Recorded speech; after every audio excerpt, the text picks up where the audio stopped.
Double or Nothing Place your predictions bets. panel episode of the BCP Shameless Promo brought to you by the Standalone Wrestling Women's Division I Am Legend, Saturday, June 11th, 2022 at the Boys and Girls Club, totally not reading this, of Union County. And guys, get your tickets now. They're available on Eventbrite. Very excited. I'll be calling all the action. Shameless promo aside, let's welcome in our all-elite stellar panel. First, welcome in the goodest brother, the co-host with the most, the number one Johnny Wrestling fan in the world, the most goodest in the world, brother, the most bestest smelling.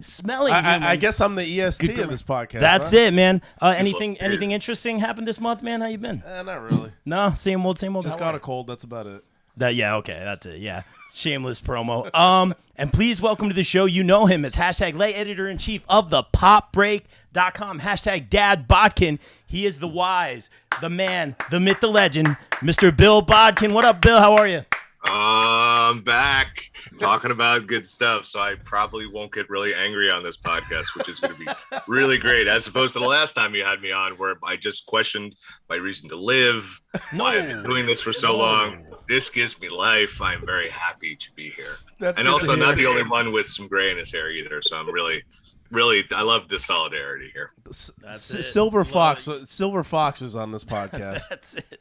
I haven't called that in the middle of Look at Warren over there with look at this. Good. I like it. Oh yeah, no. I got a lot of height. I'm just gonna dye my hair. I'm just gonna look like Billy Idol. And you know what? Let's welcome in now. You know him from Bell to Bells. You know him from the Mr. Warren Hayes Show, which is one of my favorites, man. He is really ahead of his time. This guy is great. I love watching your show. Please welcome back to the show. We are not worthy. Our good friend, Mr. Warren Hayes. Warren, welcome in, man. How are you, bro? No, I'm doing great. Thank you very much for having me back. It's been too long. And I'm really excited to be here. Kind of like Bill said, there's a lot of good stuff. There's going to be a lot of smiling, a lot of cheering. There's not going to be a lot of internal frustrations being vented. No, it's good stuff. It's good stuff. I'm glad to be here. Thanks for having me back. Of course, man. Anytime. Dude, it's an honor, man. I've been waiting a while, man, and it's just an honor to have you here. Kyle Masters in the chat saying, nice layout. Kyle, one of our best friends. We'll have you back on the show soon for making this layout, man. I appreciate you all your help. And welcome your new puppy, Moxley. So shout out to Moxley. Nice. Very great name, and I hope to meet Moxley one day. Wild thing. But someone else that we always love to run into, we cross paths with. She is the icon working with an icon. We saw her in Baltimore. Hold on, where's the list? She works for Damage 365 Promotions. She is Maria Kanellis' personal protege. She gets beat up by Thunder Rosa. I think she's friends with Britt Baker now. She works for the popbreak.com. She works for the BCP. You know her from Kimmy Talks Wrestling. The list goes on and on. Please welcome in the goodest sister, Miss Kimmy. Kimmy, so cool. Kimmy, what up? Well, that's me, and I have a message from Kyle to you. He actually texted me this. He told me to tell you that he's very mad at you, that you didn't let him on the show, and that he's going to shame value the next time that he is here. We would, if Kyle was on this podcast, we'd be here till next Thursday. Well, I'm just telling you what he told me to. I'm just telling you what he told me to say. But before we do get started, there is something really important. Is that today is my dad's 11-year cancer remission anniversary. Mr. So cool. yay! This is so cool. Awesome. The reason why we're all here. To say that. Yeah, that's definitely not true, but okay. It is. No, great shout out. We love Mr. So Cool. We love seeing him as well. That's amazing, guys. Lots to cover here. Let's get into it. The thing that we always say we love about All Elite Wrestling is it's very unpredictable. You know, just coming off the show tonight, we saw the ending. I thought between Joe and Kyle O'Reilly, it really could have gone either way. The real winners, the fans. Man. I really thought it was going to be Adam Cole, Kyle O'Reilly, so... But, we saw what happened there. Kyle kind of faded at the end. This tournament, we were just talking about it, has been great. The booking is stellar because I'm of the mindset that wrestling has evolved. Doesn't always have to be face versus heel, and they've really capitalized on that. A lot of dream matches. We talked about it at the con. Jeff versus Darby. Yes. Jeff versus Adam Cole, which is unfortunately a race to the Martin finish versus line. Ray Phoenix. Yeah, are you kidding me? Great matches. This tournament on the men's side particularly has been booked very, very well. I love the matches. I feel that the Adam Cole Hardy one was rushed due to time constraints. That being said, really great matches. The real winners are the fans. And right now we have Samoa Joe taking on Adam Cole, Bay to win the Owen Hart Cup tournament. And guys, don't forget, this is for a charity. Let's not forget the cause here. So see what you guys can do to contribute to that. Warren, I'm going to throw it to you. Your thoughts on this being the matchup and who's going to win this tournament? I want to say that I predicted this outcome. My predictions have been 100% spot on. This guy, Undertaker. Just give me the pencil. Yeah, I'm good. Yeah, I can make it happen. But no, this is what I had called for the end. It's weird to me that a lot of people were like, I know it's gonna be Adam Cole and Kyle O'Reilly, and I'm like, Adam Cole and Kyle O'Reilly haven't had a good match like since 2012. Thank you. Really, and I was not excited for that prospect, and I'm glad they went this route. Like, look, you're bringing Samoa Joe in. He is a star. People love him. Of course, you're going to put him on your pay-per-view, and you're going to put him on your pay-per-view with Adam Cole, who is one of the biggest stars in your company right now. One of the guys who is the most over in the company right now. Of course, you're going to do that. You're not going to. And nothing against Kyle O'Reilly, because I adore Kyle O'Reilly, but Kyle will be much better served in other spots than this one here. This is the match that I wanted as far as the men's tournament goes. I'm stoked for it, absolutely. And as far as the whole tournament in and about itself, outside the fact that I felt like the booking was slapdash a little bit, I don't feel like it was really thought through. We got some great matches though. I thought it was very good. Oh, very interesting. Bill, AEW, man, that's your bread and butter. What do you think? Yeah, it's like a nice warm pumpernickel with butter, like you would get it in Outback. That's my bread and butter right there. My language now. It's a love language is bread, and it's also my death language. But anyway, it's neither here nor there. It's a double-edged sword, man. It is. It really is. You gotta watch the sweets, as they say in Step Brothers. Anyway, and take a baby aspirin. Okay, now it's a good. Bruce's heart. Let's keep going. I love this bit so far. Let's keep going. Going. So it tastes like onions, but it's just anyway. So I can do this all night, guys. It's Step Brothers. It's a movie, Kimmy. Don't worry. So Kyle O'Reilly, Adam Cole was too early. Like we've always built it, and it would have been too soon because we just had like these trilogy of matches in NXT. Yeah, took way too long. They were so long. God, and I don't mind long matches, but these were just like, Christ, like cut them out 20 minutes out and you're good. But it would have been too fast. They're the Undisputed Elite. They just started. We don't need to tease dissension. This isn't WWE. We don't need to tease dissension this quick. Like let it build. Let it simmer. Fair. Give this to me in a year or two. That's fine. But Joe and Adam Cole's money, because we don't know how long Samoa Joe is going to be in AEW. That is, yeah. He's been doing this for a long time, so you want to maximize what you have with Samoa Joe, and that final is just money. And I'll give my prediction later. I do think some of the booking of the tour. I like the play-ins for them, like the qualifiers. I thought were good. Yes. Darby and Swerve being the best of them. I also thought it exposed a little bit of the lack of depth in the women's division as they were pulling in like Daniela Camella and one of the Renegade twins, who I think they should sign them anyway. Showing they were the qualifiers as opposed to Darby Allin and Swerve, that's a high profile match. I also thought the Darby Allin Jeff Hardy match, while great, was rushed. Like, why did we go to that so soon?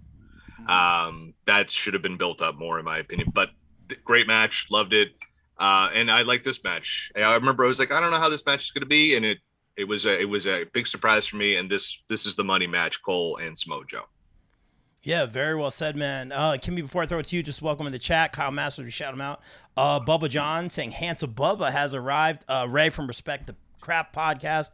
Wes Evans, Anthony Guerreri, Alex Watt. Guys, welcome in. Let us know who you have. And your buddy, Robert Stone. Robert Stone brand is here saying Joe's going to kill you. He's not wrong. Kimmy, who's winning this one? Oh, we're doing predictions. We got a lot of ground to cover. Yep. Oh, he's really rushing us today. Jesus. Well, I was going to give my controversial take of how I hated both builds to the tournament. Please. I thought both tournaments slacked. I told Bill that I hated the women's bracket. I thought it was weak as hell. I thought it could have been better. I was upset about how short the tournament was. I was very upset by this. Anyway, I think Adam Cole is going to win because I think it makes the most sense, because everyone's going to screw Samoa Joe over, as they should, because he's in the middle of a very intense feud, and they need to figure out what they're doing with Ring of Honor, because you can't make all of your AEW roster Ring of Honor champions. You need to separate both brands. That is one problem I have with Tony Khan at the moment. Well, he doesn't have a TV show yet. No, I know, but he needs when's the next Ring of Honor pay-per-view? Because I was told it was happening tomorrow, a month ago. That was the plan. I hate to break it to your source. Yeah. Wrong again. I know. Thanks. Oh, we have a new nickname for him. I have to text you. Always wrong. Yes. It's Triple H, isn't it? No, it's not. Oh, Kimmy. It's Paul L. I hope he's doing well, by the way. I really I hope It's Daniel. No, my source is Daniel Garcia. Let's be real, guys. There, I knew it. Warren doesn't know that Kimmy and Daniel Garcia have this very long-term storytelling, very relationship that's going to happen one day. I think there's officiating the wedding. I am an officiant. Oh, that's it. I'm excited. I love me some long-term storytelling. I can't wait for the payoff. Anyway. So many jokes. But yeah, I also go Adam Cole. I think he's going all the way on this one. That's it. And before we throw to Goodest Brother, Warren, you're going with Adam Cole as well. Baby. Before I throw it to you, man, I'm going to agree. I'm going to go Adam Cole for the reasons you guys mentioned. We know Joe doing a lot with ROH. Adam Cole, he was my pick, and we'll talk about Hangman in a little bit, to become champion. If you guys count the number of times either Punk or Adam Cole have opened Dynamite, it is ridiculous. That stat's got to be crazy. That's the crowd pop. I'd do the same thing. I don't want to say this is a consolation prize because this is a pretty epic win. I think it's perfect for Adam Cole. It makes sense. I know Martha Hart has a little bit of her hands in the booking, and it's very cool to see her smiling about wrestling. Yeah, and it was great to see the whole family on Dynamite a few weeks back. It's really cool, man. It's one of those never say never things. And again, don't forget about the charitable cause, everybody. That being said, I have to go Adam Cole. Makes a lot of sense. And this would probably be just like a milestone win for his career. And what a great match. It's the first ever. It's the first ever Owen Hart Cup. That's it, man. What do you got? I do agree with the women's side. It wasn't really as good. I have been enjoying the men's side. I really enjoy just the fantasy booking, the fantasy matches. Like I didn't think I'd see Jeff and Adam Cole. I didn't think I'd see Jeff and Darby Allin. Samoa Joe versus Johnny Elite now as he's going by. Good Joker pick. But yeah, Adam Cole wins this. It just makes a whole bunch of sense. It's going to be a very hard-hitting match. I'm actually looking really forward to that match, though. But it's going to be Adam Cole. Yeah, and again, I've really enjoyed this tournament and the book. Yeah. I mean, that being said, a lot of my favorite guys, Ray Phoenix, Jeff, like I said, Adam Cole, Dante Martin, Ray Phoenix was amazing a few weeks ago. Yeah, my only complaint about some of these matches, not enough time. And that's a good problem to have, man. It's been very good. Let's take it to the women's side of things. Kimmy, we talked about this over at Baltimore Con, where you can check out our interview with Mr. Johnny Gargano. Shameless promo. Check that out. But Kimmy, we talked about this. Now I believe it's Chris versus Ruby to find out who takes out who you pick to win, Goodest Brother. Britt Baker. Kimmy, your thoughts on this one? Oh, I mean, that's my girl. That's my whole ass friend over there. She paid you off, didn't she? Listen, I'm not saying she paid me off. I'm just saying she gave me $40 as a tip. You can take whatever you want with that information. Okay. So I said that. By the way, we've just priced Kimmy's opinions. It could be purchased for $40. So $220 is all right. Keep that in mind. Yeah, exactly. Yeah. So if you want good opinions, $40. Anyway, so I said that I think Ruby and Britt should be the finals, so Ruby could get the payoff from Grand Slam. However, I would love that. Britt's my whole friend, and I really don't like picking against her because it seemed like the last time that happened, there was a little bit of controversy between me and Thunder Rosa. So I'm going to pick Britt for the safe pick so she doesn't kill me. That's a sound logic. Thank you. I really try. Safe pick. That used to be my dating profile. I'm gonna go with. Oh my god! I'm gonna go with. That was vicious. That's the baby right there. There it is. I'm really excited about Ruby versus Chris Statlander, former guest of the show, shameless promo. But that could go either way. My only thought is that Chris, I really like the new attitude. I do too. I think she's really fired up, and you've seen she's just been putting in the work for months now. She's hungry. When we talked to her, she said she wasn't about like the titles and stuff like that. She just wants to make wrestling fun. That being said, a tournament win for her, I think would be perfect. I'm a big fan. I would like to see her win this thing. But my thought is, and I'm not going to say copy and paste, but is similar to what Kimmy's saying. I think Ruby goes on to take, there it is. Cheers. And Ruby versus Britt. I think this is, I keep saying consolation prize, and that's not the right term. I think because Ruby didn't win that TBS tournament, this is going to be where she wins. I don't think Britt needs it. That being said, I really want Chris Statlander to win this tournament, and I want it to be Chris versus Britt, which could happen. Goodest Brother, you sticking with Britt? Yeah, I think It does make sense too for Ruby to beat Statlander on Rampage and then to go on to win the tournament as kind of like a redemption with her time in WWE and the build with her and Britt at their match was really, really good. We saw the promo live and in person. But I'm gonna stick with my pick. I'm gonna still go with Britt. Yeah, sticking to your guns. I like that. Warren, the voice of reason, help us out here. Oh Jesus! Oh boy, no pressure. I thought the the women's division. When I said earlier that I thought the tournament was slapdash, is that I feel like in previous tournaments offered from AEW, we got the brackets relatively ahead of time. We knew what was going on. I know there were qualifiers, but we knew what these qualifiers were ahead of time. We were able to get excited about it, and that's what I really like about tournament wrestling, when you see the brackets and then you're able to go, yeah, I gotcha. right, you see. So that's why I feel like it's Tony Khan is like, okay, who we got? Who's on this week?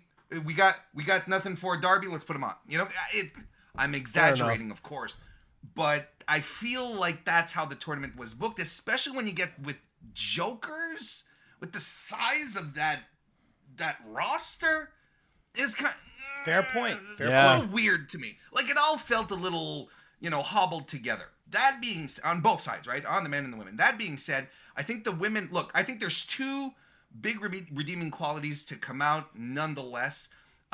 One being Toni Storm versus Jamie Hayter, which was the match of the tournament. Just absolutely excellent. And Willow Nightingale getting over like crazy. Yes. And I think that is Very a happy highlight. for Willow. Those are two highlights of this tournament. Yes. A low light is Britt Baker winning tonight. I love Britt Baker. Don't get me wrong. I am completely in with the face of the division thing. I think that I don't think the women's division would be where it is without her, the work that she's put in. But she did not need this. She still does not need to go to the finals. And, they're Ruby Sohoing Toni Storm right now is what they're doing. Bringing her in with a lot of pomp and circumstance. Can't pull the big one. So I'm starting to wonder what kind of sway Britt has over the women's division at this point. To be in this spot, there would be, someone on Twitter told me earlier when I said, I don't think the right woman won, and they said we need time to miss Britt at this point, and I agree with that because there's nothing like just being out of the top spot, and God knows that we need a good mid card for the women. Britt could work the mid card for a while, run through some fools there. Wouldn't be a problem. I think it's a missed opportunity to not have Toni in the finals against either Statlander or Soho. I really don't think I don't think the right woman won tonight. I'm a little disappointed that they're going with Britt in the finals. I don't entirely disagree with that at all. Bill, very interested your thoughts on this one. I have lots. Yeah. I have lots. I have theories and thoughts. Okay. So I wanted Toni to go to the finals, but I've been giving it some thought. And if Ruby is going to be your winner, there's no better way to rehab Ruby, because remember, she had that match with Jade was not good. I was there live. It wasn't good. Yeah. She had a rough run in the beginning of this year and has she needs that redemption, and she really fits that Owen Hart, underdog workhorse type vibe. And for her to beat the face of the division and become the first Owen winner, I think means more than her beating beating Toni Storm, Good point. who just came in. So I think if that's where they're going, that's great. Now, if Britt wins, that's okay. Then they're going to do the Adam Cole, Britt Baker royal couple of power couple. AEW. I don't think we need it. But you're right. So I think if they're going to go with Ruby, that's the way to do it.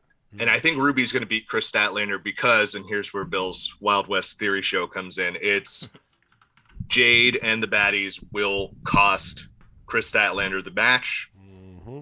Chris is eventually going to be the one to beat Jade for the TBS title. I'm here for that. Here's my theory. Jade will then fire Smart Mark Sterling as her representative because he somehow ends up booking the match somehow with some ridiculous stipulation or does something to cost Jade the match. And then she brings in her new advisor, the man himself, Mr. Stokely Hathaway, and we put the former Malcolm Bivens, and now you have this is Jade's, and Malcolm, Jade, and the baddies. This is Jade's march to becoming the AEW Women's Champion before the end of the year. Here for that. That's what I think. Love That's me some my Malcolm Bivens. grand theory of the whole thing, because I think they wanted them together, and then he stayed in NXT.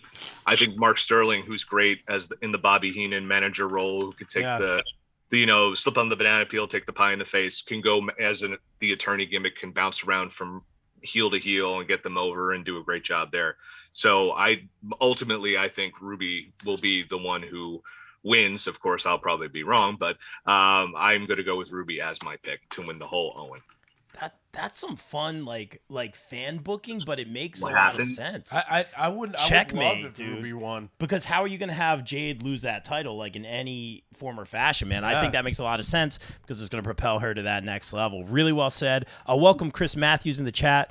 Bubba John saying he likes the new Chris Stagg gimmick. Yeah, that's the same thing. We're like hardball. He's playing hardball right now.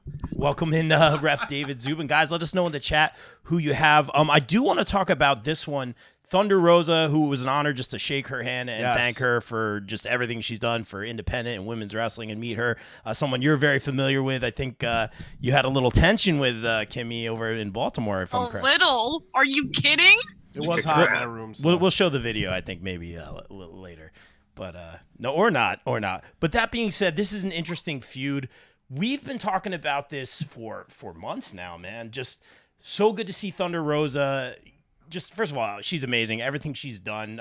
Check out the article I wrote, Best in the World on Pop Break, shameless promo. She wins the title, and it's like we always say, like with a lot of people, like what's next? Yes. Kind of a clunky, not even necessarily promos, but the feud with Nyla, and now like she isn't really wrestling. And then Serena Deeb with that kind of a disconnect promo last time. She said some things that really hit, but and I was like, okay, here we go. But it's one of those things, man, and I'm of the thought, like, you don't always need a story, but right now, first of all, this match is going to be awesome. This could be a show. This is going to be an awesome match. The show, I think. But I'm not connecting, and that stinks because I love Thunder Rosa, and I think it's just, I don't think it's even on her. On Busted Open, our good buddy Dave LaGreca said it perfectly. She's come on Busted Open, and she'd said, like, she's told her story, and he's saying now is the time for her to come tell her story so we can connect with her. And I think that makes sense. Like, it's like Bill always says, like, why am I cheering for you? Or why damn you? Like, I'm not getting that from this. They're trying. Some of the stuff Serena said, there were some good one-liners, but other than that, I didn't connect. We brought Dustin in the mix. This promo tonight was a little bit of a saving grace for sure. When she started with the no face paint, I thought that's where she was going to tell her story. I'm like, oh, they're kind of listening to what they said on Busted Open. That being said, this is going to be a really good match. I don't see Serena Deeb winning here. I think Thunder just needs to. She's the champion. What's next? She needs to establish herself as a champion and make us connect. And I'm certain she can. If anyone can, it's Thunder Rosa. I'm a huge fan.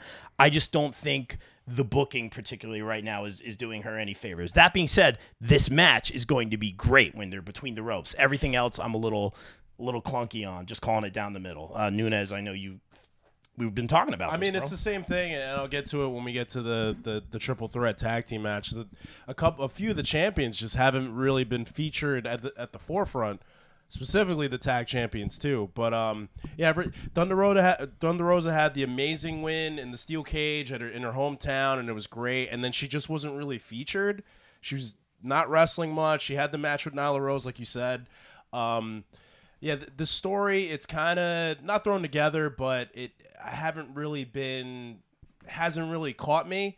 But the wrestlers themselves, Thunder Rosa and Serena Deeb, I know they're going to put on a great match.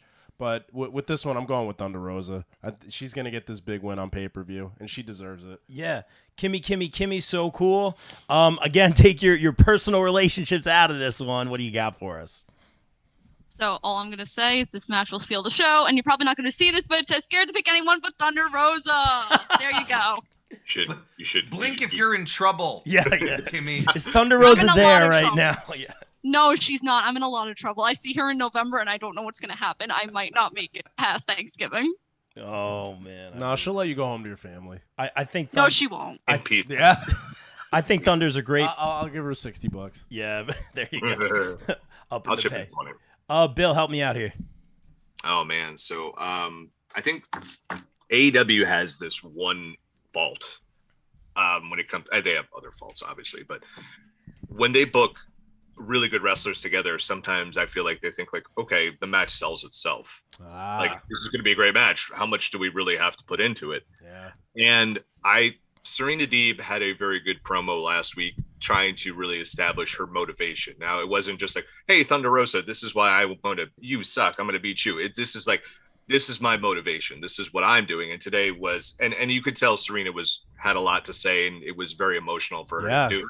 And that's why people are like, well, she didn't deliver it well. I'm like, yeah, imagine you going out in front of thousands of people and admitting some very personal shit. And that's not something you do very often. She's not CM Punk or Cody Rhodes, who that's their MO. You know what I mean? So, but I think it's also Thunder was hurt. So they were keeping her off. They could have been more. That explains a lot. They could have been more creative what she done. But I think tonight, this promo, I hope, this is my hope, that this is the turning point of her. Like, this is a milestone promo. Yes, for her. I'm thinking like too. The no face paint. I'm going to put the war paint on in order to show you how bad I am and how I'm going to hurt you. I'm going to haunt you forever. And it might have been to Kimmy, but it was mostly to Serena Deeb. And I think we're now going to see. I think they're going to start really cultivating that personality with Thunder Rosa. And now that the forbidden door is open, she has said, I want to go defend us elsewhere. And now if she's healthy, I'm hoping this is going to be AAA, Stardom, Tokyo Joshi Pro, even if they're coming to AEW, getting more people to make it more of a women's world title, defending it around the world or defending against international competition.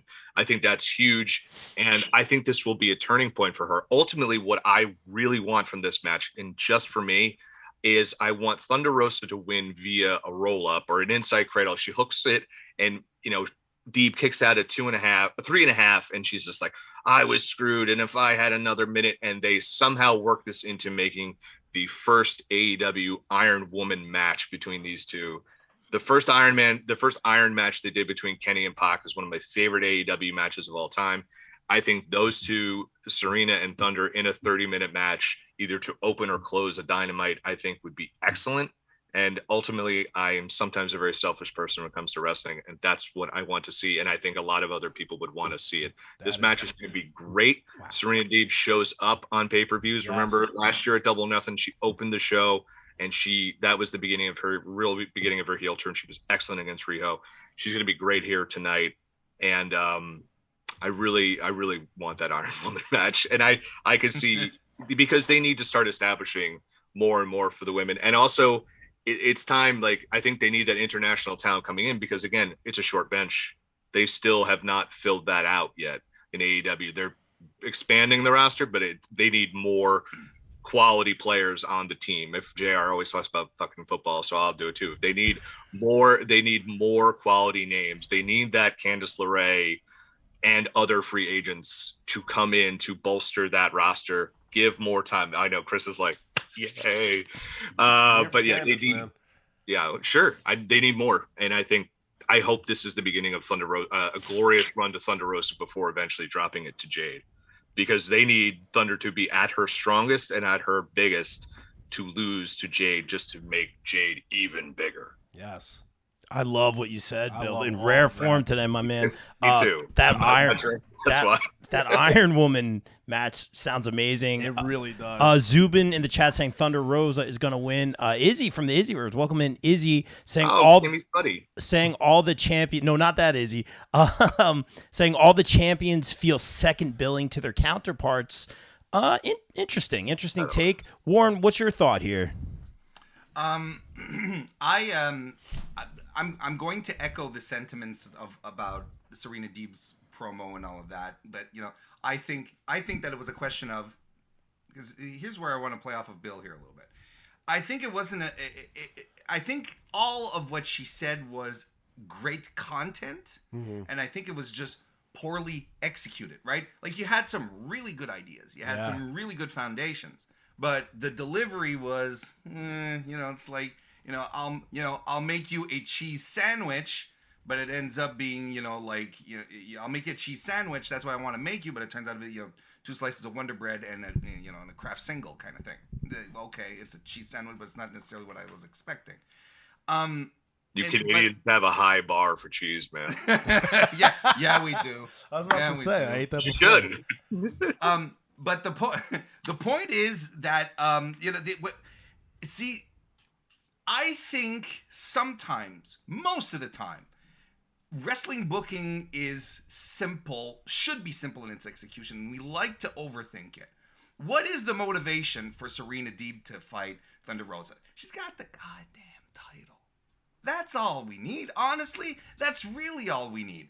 And when it comes to a match like this, which I do feel you have the people to put on a great match, and that's really all you need, you should lean into their strengths and the build-up, as opposed to trying to put them in situations where they might not feel very comfortable, such as playing, a back and forth promo segment off of each other, which that as well was a little clunky, wasn't exactly fluid, So, this is what I fascinated me in this build-up. Months ago, weeks ago, we had Serena Deeb coming out every week doing the Deeb challenge. I'm going to squash Fool over 2 minutes, right? This is what you do with Serena Deeb into the build-up to this. You bring, not without necessarily calling it the challenge, but Serena Deeb is known for being a kick-ass wrestler. Why put a microphone in her hand? It suddenly feels very WWE and Ricochet kind of thing, where it's like, don't let the boy talk. He doesn't need to talk to get over. My favorite Same thing with Deeb, It's like, let her get in the ring and wrestle. Let Thunder Rosa come in and do a thing at some point, have a tag team match, whatever, and then Deeb sneaks up on her and beats the tar out of her. Like, wrestling angles. And that's what I think that the problem with this build was that it didn't play off the strengths of the women here. And it just had to be really easy. It was really, really simple. I'm the best wrestler in the world. I'm coming to get the title. Oh, I'm the champion. I'm the best wrestler in the world. No. I'm the best wrestler in the world. It's just, it doesn't have to be. Whatever they added on top of that is gravy at this point. Because I agree, and Serena Deeb, when she talked about it on the Unrestricted podcast, when she had the breast implants put in, when she, you'll let us shave your head to show us how much you want, and kind of thing, and then she had, and then, she has the breast implants put in. 7 months later, she's signed to WWE, right? It's not like all of this stuff is real, and she's talked about it, and I think it's important stuff to put out there, because yes, she did go down a very different path than, Sasha and Bayley and Becky and everyone else. A very different path, because women's wrestling had not achieved this status that we hold in high regard today. And the talent, the women talent, still had to go through hoops, basically, right? So it's a very important message that she carries. Don't get me wrong. I'm not trying to say we should never talk about it, but I think that this feud would have been better served if we have, you stick to basics. Just stick to the basics. Champ has the title, challenger wants it, and the challenger just happens to be a great wrestler and a mean old person on top of that. If I just jump in for a second, I think they did the challenge at the wrong time. They should have gone to Thunder, because I think someone did this before. It was a Brit fought one of her students or someone. They said, this is Thunder's student. Oh, it was Janai Kai. I love Janai. Yeah, that's right. Oh, she's amazing. But they could have had her go to Thunder School or a Mission Pro show and had her be like, I'm calling out one of your top people every week. And then that's how you get it. And what you were talking about, the very emotional stuff, could have been on the road to, or one of those, which is if you just watch the last one where they did about Sean Spears, did that very personal story about how he's not afraid because he was a survivor of childhood abuse, and he told a story about his father. That's where you tell that story, where she can very much be very focused and very controlled, and she's in control. She doesn't have to worry about the crowd. She doesn't have to worry about hitting times for commercials and stuff. Do it there, and that would have been a much better way to do it. So I agree with you because it's very much. It's like remember when Undertaker beat up David Flair and when he was training, it added. It was sprinkles on a cupcake. You're like, it added oh, now I want to to see it. And then the SAT were in the background, like, oh shit, David Flair, no, didn't help him at all. But yeah, it's stuff like that. Like, I think you're right. It would have just added instead of like, let's do dueling promos. I know. Sometimes you try and go for something and you swing and you miss. But no, for sure, and you have to try this stuff out regardless, even if it is on national television, and hundreds of thousands of people watching. You still have to try this stuff out. The idea essentially is I think they really should have played off the strengths. What brought them to the dance in the first place? Exactly. And in Serena Deeb's case, she gets in the ring and she ties people into knots. She's the best all-around wrestler they have in the company. Then let her do that. That's what I think they should have done. Great point, guys. Can someone give me a Bill Bodkin and Warren Hayes show team up down the line? I'm here for this. You guys bring up great points. You talk about Janai Kai, more kicks in Radio City Music Hall at Christmas time. She's amazing, and really great points. Keep it, and that's pun disputed, guys. I didn't know you were 65. Yeah, there it is. Nice. I feel like it. Let's move on to this is one I've been kind of going back and forth on all week, and you guys may have like solid picks set. I'm going to let all you guys go first and help me out with this one because the Hardys, obviously Jeff Hardy making such an impact coming back to arriving at AEW. He's jumping off a ladder. There's the juke. He's jumping off a ladder every week. It's crazy. He's had some really great matches, a lot of momentum here. We knew they were going to fight the Bucks. We listened to a lot of their interviews. We know that they're kind of doing that tour for gold again, and that's the thing I love about AEW is everyone can do whatever the heck they want, man. They can go on the indies and win gold. They can have some of these dream matches, man. It's really cool. And the Hardys, man, I mean, Kimmy, we saw it. They are doing these 4-hour at least signings. Then they're wrestling at night. They're traveling. I know you got to meet them, Goodest brother. They're putting in the work, but this feud, I don't even want to use the word feud because they have a history. I think they're just kind of bringing that up. It was just kind of like, yeah, they're going to fight, and they've had these little interactions backstage. But again, I feel like this is just the beginning. That's just my thought. Kimmy, what are you thinking about your good brothers, the Hardys? That this match should not be happening on the pay-per-view and that they should put FTR on the pay-per-view instead. Do tell. I'm listening. So if you saw, I think it was Dax. It might have been Cash. Can't remember off the top of my head. Was that one of them tweeted that they... One doesn't. I know that part, but names are confusing. So one of them tweeted they were upset that they haven't been on the pay-per-view. Yes. So I believe that the Ring of Honor Tag Team Championships should be defended on the buy-in at Double or Nothing, and that this match should not be happening. I don't see any point as to why this match needs to happen. The Young Bucks are, of course, going to win, and I know this is going to get a lot of people angry that I don't want this match on the card. I just find it very pointless. This feud has been primarily based off like stuff on BTE, and to be honest, Matt and Jeff, since they've gone here, have not had really good matches. And I love Matt. I've worked with Matt before. One of my very good friends, but I'm being very honest. This match does not need to happen on the card. The Young Bucks are obviously going to win. I'd rather see FTR on the buy-in. And me and the Elite POV were definitely talking about this an hour before we podcasted. So I'm not the only one with this opinion. No, I mean, and now here I am about to get hated by 1, 2, 3, 4 other people. You're entitled to your opinion. Rick in the chat actually saying I agree with Kimmy. Bubba John, the BUB and BCP connection here saying Kimmy's so cool, dropping some truth here. Also, not everyone against you. I think when we just hear like a word against the Hardy Boys, all of us are like, it's the Hardy Boys. But I've really enjoyed the stuff Jeff's been doing. It's good to see them united. And that being said, I think they're just, they keep advertising this as one last run together. They have a lot of things they want to do, and I feel like they're just trying to check off that list, and that's why things are happening so quickly. But it's like we always say, Goodest brother, like, what's going to happen next, man? What are your thoughts on this one? Well, to bring up Bill's point before, how AEW sometimes thinks that they could just put two great wrestlers together, and that kind of, you don't need to tell a story. To me, this is one of the few times it's the Bucks and it's the Hardys. Two generational tag teams. You don't really need to say much. You just, it's a match that I've been wanting to see, that I know a lot of people wanted to see. I get Kimmy's point. FTR definitely deserves to be on the pay-per-view, if anything. Especially right now. Well, there's already a triple threat tag team title match, but FTR does deserve to be on the pay-per-view. I completely agree with that. I've been wanting to see this match for a while. I think it's going to be awesome. It's just cool to see the Bucks and the Hardys finally on a grand stage, on a huge stage. I do agree with Kimmy, though. I think the Bucks are going to win.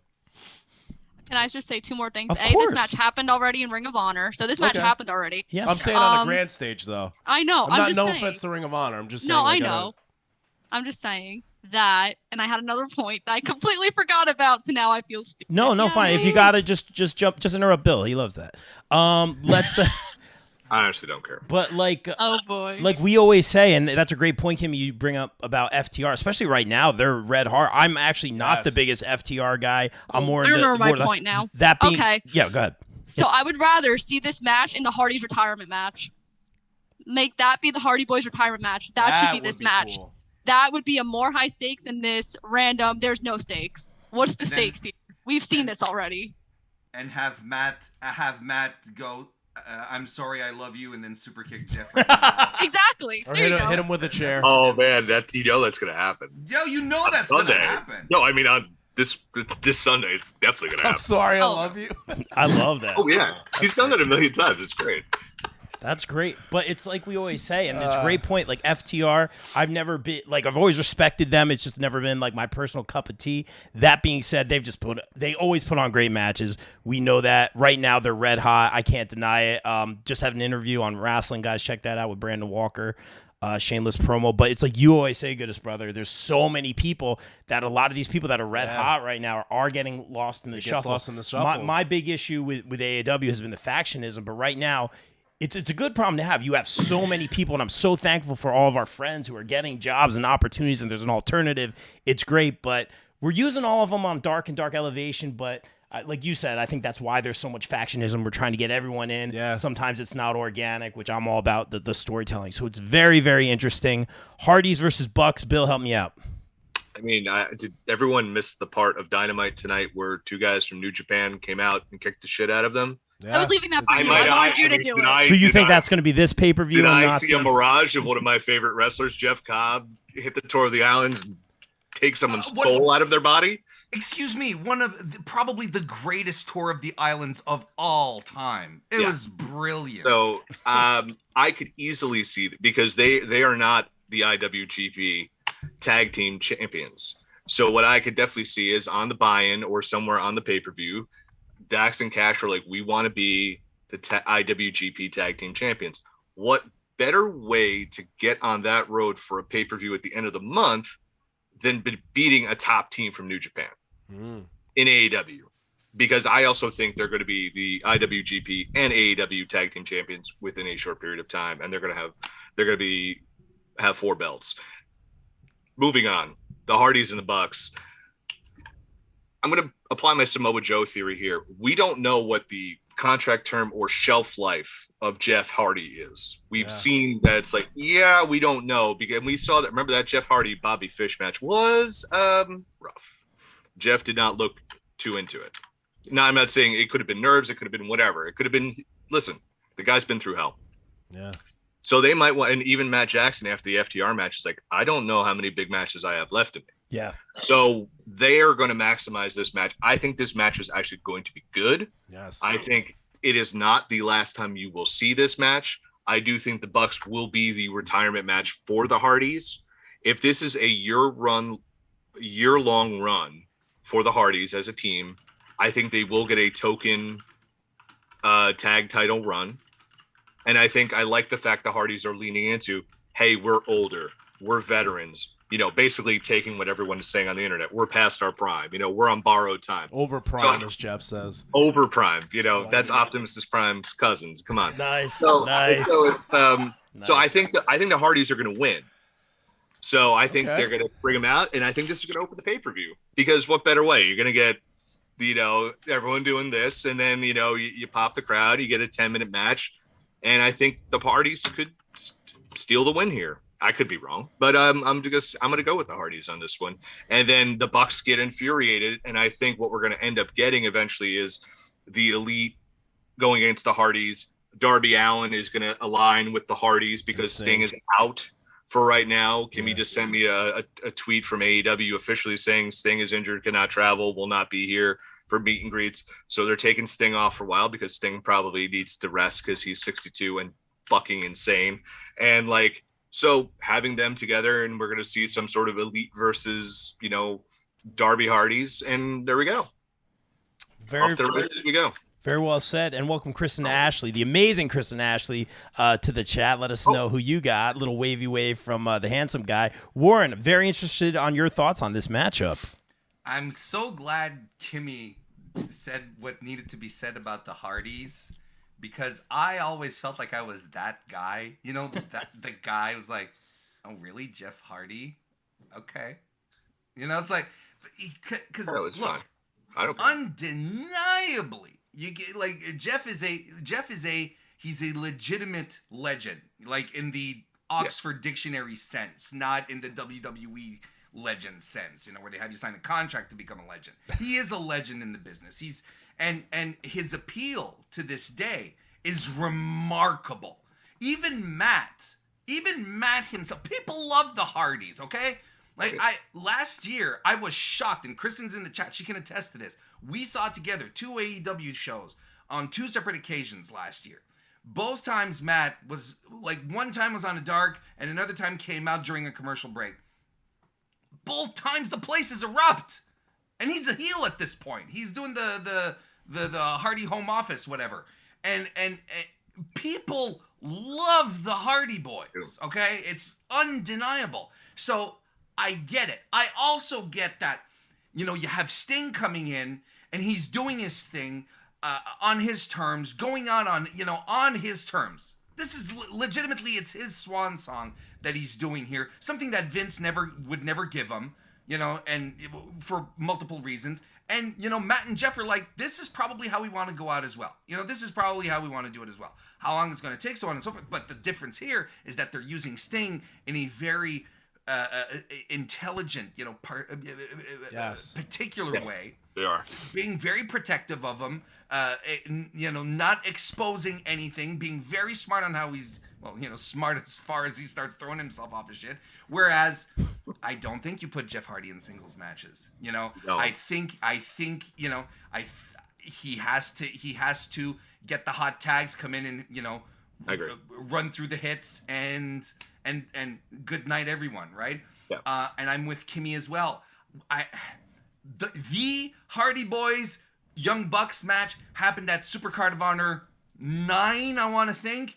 I believe. And it is a legitimately excellent match if you have not seen it.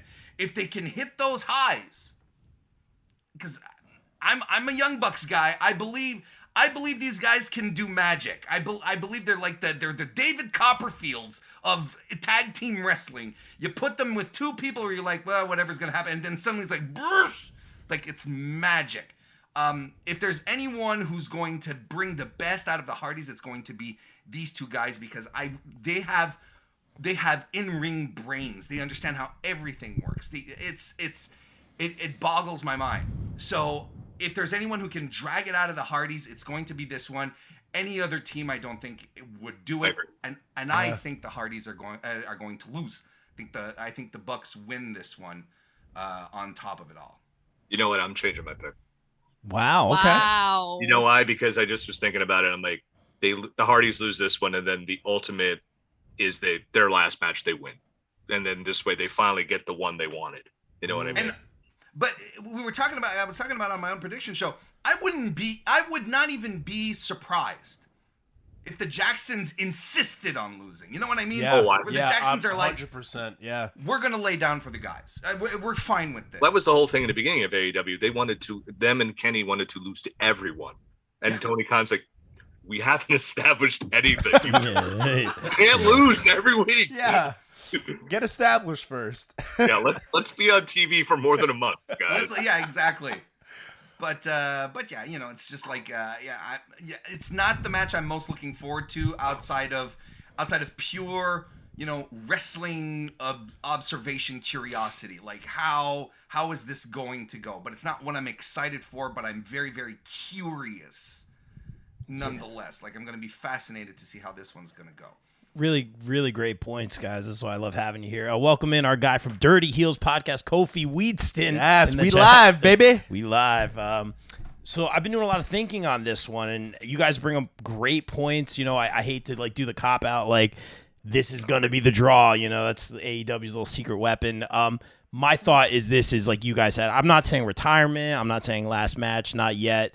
I think ultimately I'm Jeff. I'm signing with the company. Hey, there's a couple things I want to do first, before we do our singles run. I truly believe that they do want to get, doesn't mean they're gonna, but to get those AEW tag titles. I don't see. Yeah. So I think they're going to be tagging for a little while longer. I think this is the first in a series of matches. If you listen to a lot of the interviews the Hardys have been doing lately, check out John Alba's podcast, The Extreme Life of Matt Hardy. Shout out to John Alba. He does a great job. The Freddie Prinze Jr. podcast, Wrestling with Freddie, just had him on. And they're kind of saying things like they want to do another kind of cinematic kind of thing. And I think that's where this is going. So this is because there wasn't really a build to this unless you knew the Bucks Hardy's history. It was just kind of they have these little backstage segments. So I think this is going to be the beginning of the story. That's why it could really go either way. I think this is the build to a second match. I think the Hardys, I want to go draw here. I know that sounds like a cop-out. I'll go draw if I have to pick a winner. I've only been a handful. Can I go draw? I'm going to go draw. Your podcast. If I have to pick a winner, I'll go Bucks, but my official answer will be a draw on this one, and I think this leads to the beginning of something where they fight, and maybe tag team championships will change in that amount of time. Then the Hardys eventually do win that. And then I heard Jeff in some of the interviews kind of talking about singles ideas. So I think right now is do the tag run, feud with, it's like the checklist. Tag run, want to fight the Bucks, this is in my contract, cinematic, win the titles, break up, put someone else over. So I think this is a long term. I'm not seeing retirement yet. I'm not seeing, anything like that. That being said, we were talking about how is Jeff Hardy still doing this, man? Yeah, it's insane. It's insane. It's insane. But let's keep it moving. Let's talk about a feud that is arguably perfect. MJF versus Wardlow. We've been a very pro Wardlow show since he's just been on the back burner. And I'm like, this guy's going to be the next Roman Reigns. We kind of knew he was good on the mic. Him doing the slow burn has been perfect. I'm not always a fan of the slow burn, but him busting out those Hurricane Ranas, moonsaults. He's going to do a shooting star. It's going to be better than Brock. No disrespect to Brock, but it's going to be clean. You know what I'm saying? He's not going to try and break his neck. No. Thank goodness. And thank goodness we were talking about this with Lucas Finnet. Thank goodness he had all those muscles, just like Big E. Get well, Big E, for sure. Definitely save them. But I think Wardlow's absolutely going to kill it. I don't think MJF, it's like we always say on this show, MJF kind of has taken more losses than we thought he would, but it's losses never hurt him. No. This feud has been nearly perfect. Yes, we can drag it out. I think there's no need to get cute with it. It has been nearly perfect. I keep saying it, from the lashings to the no-sells on the lashings. Even ridiculous. The replay. Come on, man. Even Dreamer and Bubba were saying, they never really saw anything quite like that. They were impressed. Brilliant booking all around. Him coming out with the Burberry stripes on the ref shirt. Come on. It's the little things, man. It's the little things. Shout out to all our friends who we see working security. I'm so sorry you get beat up. That one dude fell between the cage. That looked brutal. Oh, man, it's crazy. The ring on the way out. It's bad, man. That being said, this has been, I keep saying perfect. Let's just keep it simple, stupid. This is Wardlow's, I don't even want to say coming out. He has been huge. I think this is Wardlow's time. Let's just make it so he's in AEW, sign the contract. Let's move forward. This doesn't hurt MJF. MJF will slowly make his way into the world title picture. Good as brother. There's going to be some chicanery. You'll see the chairman, Sean Spears, at some point during this match. Hell of a promo by him. Yeah. But like you said, this is going to be Wardlow's ticket on his ascension. I wouldn't be surprised if this match is short and Wardlow just kicks the shit out of him. Would not be surprised. This is the quick one, gives other matches some time. Not saying it will be, but I wouldn't be surprised. But I'm definitely going with Wardlow. Lot of chicanery. And this is a straight-up singles match, correct? Yeah. Okay. Warren, help me out.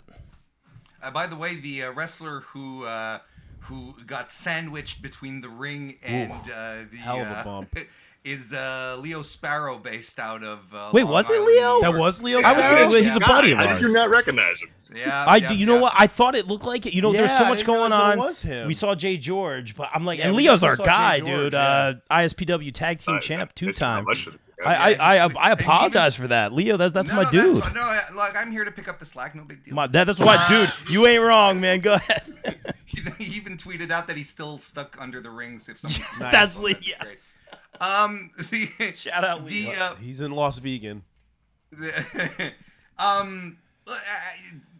Through all the accolades to this angle, it is the greatest thing going on in AEW right now. It's outstanding. It's phenomenal. It's a perfect push. They have the but like all the elements are here, right? You know, when you say push using someone to their strengths, you know, Wardlow as a pro wrestler in the role that he has been given, his facial expressions and everything he does, he's perfect. He's been nailing everything to a T. And I'm not saying like, you know, put him in, send him to Hollywood and have him become. That's not what I'm saying. He's not. I'm not saying he's a great fucking actor. But what he's doing right now is hitting the mark. Just absolutely fantastic. MJF has been putting this guy over like crazy. Like he's been doing everything right down to.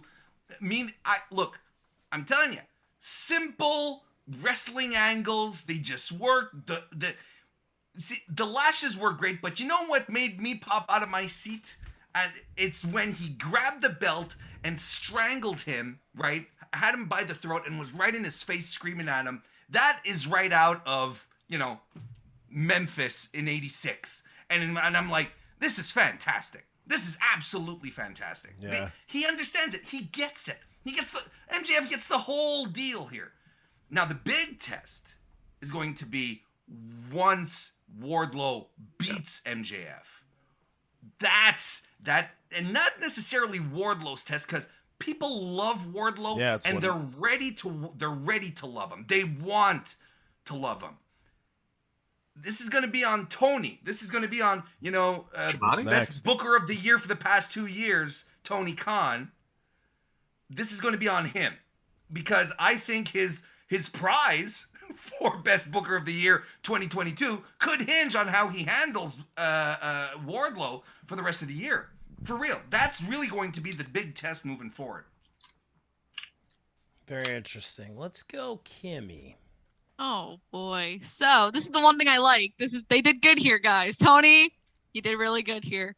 What? There's like a lot of things I don't like. This is like really good. So yay. It is. Leo Sparrow in the chat with the get well soon, Leo. Well soon, Leo. We're thinking of you, man. Put some ice on it. So I think Wardlow's gonna win, and I think it's gonna be really interesting what they do to MJF to make sure he doesn't go walking away in 2024. He's not walking. That's still 2 years away though. I'm Even just if he saying. does, who cares? He's not walking away. The guy is worth every penny. Whoever wants to throw the most money, even if he walks, I don't care. Let him go. Away. If Vince wants to break the bank to sign the guy, Vince is a very smart man. That's just as simple as that. It is the race to $4 million. Who is going to offer it first? He's not leaving. So here's, I think it's very possible. Here's a guy, he is in that from undeniable to undesirable Cody camp, where he was rejected by WWE, Northeast guy, tried out for Tough Enough. He was told, and Cody even referenced it on promos, they told you were too short. And now he's like, well, now I'm a big star, and those executives for your TV show say they want me. Yeah, I proved you wrong. Now give me all my money I deserve, and I want to go to WrestleMania. I can see it.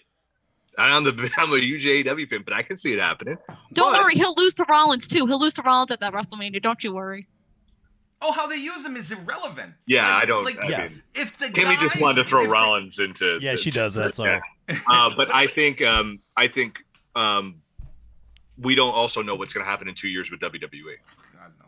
Vince McMahon will be 80. He could say I want to cash out half, and it goes to Disney or Amazon or NBC Universal, and they're like, we don't want that guy. He does not fit our model. We don't want him. Fair point. I know, we don't know. We have no idea. We don't know where AEW will be in 2 years. So it's all. It's all. But I agree so fast in the wrestling business. Things move so fast. I agree with Warren. Is the big test is what was going to be my point was what do you do with Wardlow? Yes. What's afterward? Next? I mean, who do you put him in there? I mean, of course, my hope is Forbidden Door, him and Shingo Takagi just beating the living shit out of each other, which will be great. And then you could figure it all out after that. Warren's soul leaves his body. Enjoy. Wardlow's got to win this. I mean, it'd be wild if he lost because everyone would be like, "What the fuck?" Yeah. And like getting MJF over more as a heel. But I ultimately think, and I'll touch on, give you a little tease of what I think is going to happen in a world title match. Is I think MJF will be the world champion either by end of this year or early next year. And I think he'll have the belt. I mean, he'll lose this and then he'll just go on a tear and he'll be the champ. I agree. Yeah, very interesting. Kimmy, did you get your final pick in? I'm sorry. It is Wardlow. It is Wardlow. Yeah, I agree. Do we get everyone on this one? Yeah. All right, let's keep it moving here. Let's talk about the Jericho Appreciation Society. Because I'm a wizard. That's it. Taking on John Moxley, Brian. Well, we wait, just- Danielson's hurt, right? Oh, he's in it. back. No, that was a work. Where have you been, buddy? Real life. It was Santino it was a work shoot. Ortiz and Eddie Kingston. Very interesting. Where are you gonna go, man? I mean, this is going to be – this kind of reminds me of when they fought America's Top Team, when it was the Inner Circle versus America Top Team. It's just going to be this big, huge brawl. It's going to be a lot of fun. It's going to be wacky. The camera's going to be all over the place. I think the Combat Club and Santana and Ortiz, which, by the way, I wonder why Wheeler Yuta's not a part of this. I guess it's because Japan. He's in Oh, Japan. I gotcha, yeah. Physics or logistics, yeah. But yeah, I mean, It's physics. It's good I reason. read Gee, it. that's the, Physically. yeah, there you go, yeah. So, yeah. Insert drummer joke. reinventing himself once again, becoming the wizard, and somehow getting that over. I have Wait, no what is idea he why. known as? The wizard. He's the wizard. He Throw throws a fire. fireball in your face. Look, if he's that much of a wizard, how about he shoots like a magic missile? You gotta Or walk does before you sticks can to run. Snakes. You gotta walk before you can run. You know, But cast some It's chain like Doctor lightning. Strange in the beginning of Doctor Strange. You could do like the circle. Yeah, like, it's a time, little and bit. it's like, Yeah, you gotta do a Give little me Doctor bit. Strange as a movie. I know that one. Thank you. For passion. Not that bad. I'm not that bad. I knew know, that but I one. just like to help you out, especially since you're taking over Pop Break's social media. So Oh yes, that is true. But I think the Combat Club and Santana and Ortiz are gonna win this. Like I said, this is gonna be a big brawl. Hopefully it doesn't go way too long, but I think they're gonna win. Great point. Warren, what do you think about this? It's one that I waffle a lot on.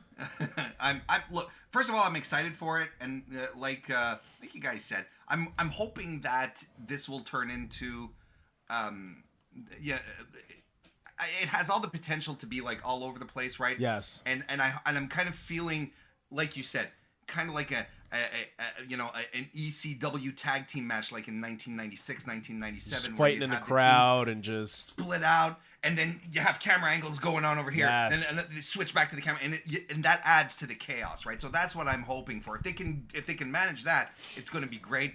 I wouldn't be surprised if the Jericho Appreciation Society I wouldn't pulls either. off the win. And we're not done here because I think this ends in the blood and guts cage match. Yeah. And I think the only reason they didn't do the blood and guts cage match for this show here is because they wanted to open up as many seats as possible so that people could to fill out the arena as much as possible. I think that's the only reason why they didn't do it. But put it on a Dynamite Super Show. We're gonna get what isn't like Fighter Fest, the next one coming up? well, it's going to be interesting because you have the Forum show in LA, but Yeah, it's too true. quick to set that up to do like, oh, we're going to do Blood and Guts and announce it at Double or Nothing. But I think because you need Regal to say it, you need him to say Blood and Guts, and it's not the Yes. same as War Games. I would love if he were to but say no. start off with War Games like what? Oh, wrong thing. I mean, Yes, please. Oh, ah, but you I also tried. have New Japan thing, and then you have Fighter Fest. So I don't know how long you could stretch. It's weird. I don't know how long they're going to stretch things out for. yeah. Like, are they building New Japan right after Dynamite? They have Like, to. Yeah, I know, but like, it's like how much? I don't know. So it's weird. I think you're right. I think they're saving Blood and Guts because of TV, because they're like ratings. It's a big ratings get, so let's just save it for that. Because I think because I want to let Kimmy go last because I want her to read just gush about young Daniel and his pay-per-view debut, her boo. And then bringing it back to 2002. I think this is going to go all over the place, and somehow something's going to happen because it's all over the place. There's going to be chaos. I could see some wacky shit where someone gets arrested or they go on the street and they're like, we have to contain them in blood and guts. You know what I mean? Like Jericho hires people to come in and help him. Like he pays off the Andrade family office or whomever to help. And so it's just like, we got to keep people out. So give them a reason to go in the cage. And then ultimately, somehow we're going to get Eddie and Brian again. I would love that. Because they don't like each other. So, because Brian, as Eddie said, is a judgmental prick. So, and Brian agreed with him. So, and they're having this tension. So I think they end up fighting a little bit, but we'll see. But the big question is, what do you do with Santana and Ortiz after this feud? You have to break them away from Chris Jericho. They should win the tag belts. Yes. We've been saying that but who knows if they're going to stay? Their contract might be up soon. So who knows if they stay?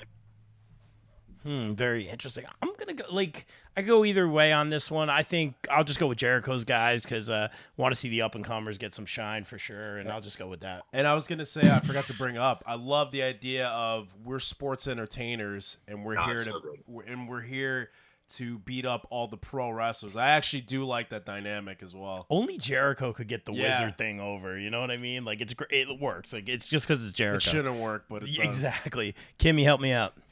All right, so this is the Daniel Garcia show, everybody. Here we go. Boy. Red Death. I just really wanted to pop Bill, so I'm glad I did. So if Jericho appreciates that he's going to win, I want Daniel Garcia to get the pin. Obviously, pay-per-view debut. Jericho doesn't need the pin. He doesn't need to get it. He's going to be on every freaking pay-per-view till 2.0 God knows pay-per-view when. debut, by the way, I believe. Yeah. Oh, yes, that's Daniel Garcia. That's their dad's, and then Daniel Garcia is their son, and then I'm the babysitter. We had this conversation, and both stores left us for. Yes. Like a legit thing they had. Yeah. Yeah, it's a thing. I'm the babysitter. Dad's. Right. They wanted to put Daniel Garcia up for adoption to toughen him up. It was a whole thing. Anyway, so unfortunately, it's not going to happen, and the faces are going to win. Because why wouldn't they? Yay, BCC. Wait, I thought you said. Wait, I'm confused. Oh, I said if the Jericho Appreciation Society is going to win, but I don't think that's going to happen. It's like fantasy dream if that does happen, but it's not. Oh, okay. It's not. Seth Rollins is going to come out and beat all of them. I think that's what Kimmy said. Well, listen, if he wants to stop jobbing out to Cody, make my life a little easier, then I would be a little happy. No, we'll save that for the next show. Welcome, Reese. Am I on that one, or are you kicking me off all different panels, Rob? Oh boy! Oh God, there's I always get the heat. Moving on to the next match. Sure. who books this? Who books this crap? Oh wait, it's me. Welcome, Reese in the chat. Jericho is the Wizard of Foz. He certainly is. Here for it. That triple threat tonight was great, man. You knew it would be. I'm excited to see. Really like the triple threat match tonight. It was very good. Keith Lee and Shane Strickland taking on Jungle Boy and Luchasaurus versus Powerhouse Hobbs and Ricky Starks. Absolutely. This will be good, man. I'm really looking kind of forward to are this. our Ricky Starks. What's that? Nunez is kind of like our Ricky Do Starks. it again, man. Do the thing. Yeah, I see it, man. He's a handsome fella. What do you got? So like I mentioned with Thunder Rosa, I feel like the tag team champions haven't really been featured, and I don't get why Christian Cage is speaking that's been for my them. pet peeve, man. It's I don't know. It just seems like they won the tag titles and they had a couple matches here and there, but they're not really featured. They're not, brought to the forefront. That being said, this match is going to be really good. I love the team of Swerve and Keith Lee. I will admit, I did not think much of Powerhouse and Absolute Ricky Starks for a while, but they have grown on me, and I absolutely love them now. They work well as a team, representing Team Taz. Oh, man, this one's tough to call. I mean, eventually, they're definitely teasing Christian at some point, turning on them or maybe costing them the titles. Man, I'm gonna go with Team Taz. I'll go with Starks and Hobbs. I think that's a great pick, man. I keep saying, like, why is, and again, take your fandom out of it and your love and the history for Christian, just calling it down the middle like it is right now. Why is Christian there, man? And he's kind of like that guy, like he kind of takes the microphone. And there's been like little things here and there, and I know we're kind of trained to think like, oh, he's gonna turn or whatever. I just want him disconnected from the group. No disrespect to him or his career. I don't see, like, why is he there? You know, no disrespect whatsoever. I just don't see it being organic. That being said, I love seeing it's not even really branded as Team Taz anymore. Like, he's still Taz's guy. He's still got the they're FTW. kind of broken down it's not a bad thing. Hook's doing his own thing. Like, it's all very positive for all the right reasons. Handsome devil. I'm loving Lee and Swerve. I think their finisher is amazing. Was a Fall from Glory? I think they're calling it. It looks great. I'm gonna go with you, Goodest Brother. I'm gonna go Hobbs and Ricky Starks to become the new tag team champions. I think the belts need to be on heels now. I think formerly Team Taz or Team Taz, whatever you want to call them now, they need something like that. It makes a lot of sense. Ricky can go on and on about how he has 2 championships. And that being said, maybe down the line, the Hardys challenge or some other tag team, maybe Keith Lee and Swerve challenge for those belts. So I think they need to be on heel. The tag belts need to be on heels. This is the title change for this pay-per-view. Kimmy. Swerve. For the love of God, Christian needs to turn on Jungle Boy and Luchadors. I hope it happens in this. I hope Christian costs them. I hope Christian costs them the titles, because this tag team championship reign has been the most irrelevant thing ever. They have not done nothing. It is very sad. Jungle Boy needs to split from Luchasaurus. Jungle Boy needs to go after the TNT title. This is all things Jungle Boy needs to do. So I don't care who wins. Jungle Express cannot win. I'm going with Swerve and Lee. I think that makes sense. They just came out with a shirt. If this was a one-time thing, they wouldn't have come out with a new shirt, even though, they're kind of tricking me here because they won tonight, right? I'm just double checking. Yes. Okay, so great match. Excellent match. So that's the thing. Like, they won because they're gonna win at the pay-per-view. They never win on the go-home show. So they're trying to trick me a little bit, but I'm going with Swerve and Lee regardless because their new shirt. Thanks to Shop AEW. Whose house is this? It's our mine. house. Well, we live here. It's the BCP compound, Nabro's house. Warren, the voice of reason, once again. This is a tricky one, man. What do you got? It is tricky. And again, I will agree. You were just saying, man. It was like, Starks and Hobbs. Not only have they, like, honestly, they're one of the best things on AEW right now. Seriously, For me, I love them. They've been, honestly, they've been carrying all of this because it's a really good pairing. And Ricky Starks, if you did not see the top guy ceiling for him before, I'm starting to see it now. That promo he cut last week, where he called everyone jabronis, and suddenly you were like, this is Dwayne Johnson that I'm looking at, right? Yeah. There was a moment where you're like, oh my God, like, he has that delivery, he has that charisma. You're like, oh, they're on an upward trajectory, and they have been fantastic. Yes. And Powerhouse Hobbs getting that, that in-ring confidence, not just the fake swagger, Yeah. I'm a big That snarl. Now in the ring, like, in the way he moves, the way he waits, to do it, to pull off his spears and his big power moves.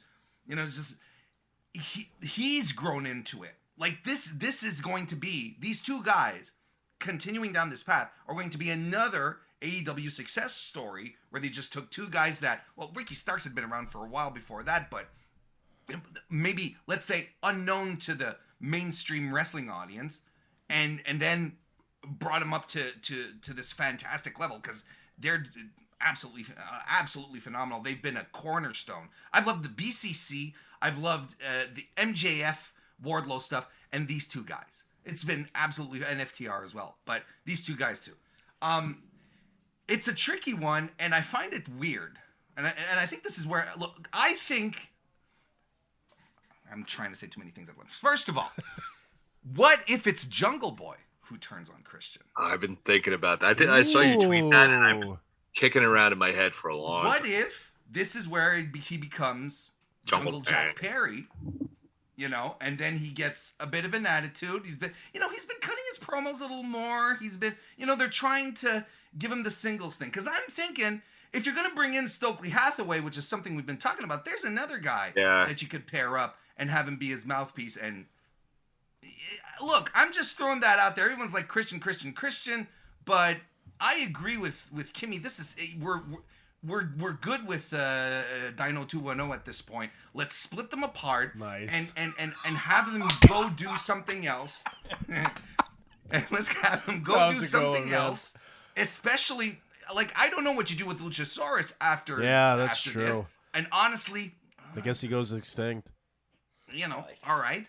But because the star here is Jungle Boy, right? That's who you want to move forward. I also think that they should not win. I think the smarter play is to put the belts on Lee and Swerve. I think there's a good feel good moment, so on and so forth. Because I do believe the title run for Jurassic Express Dino 210 has been, but this is where I'm going to leave my thought off.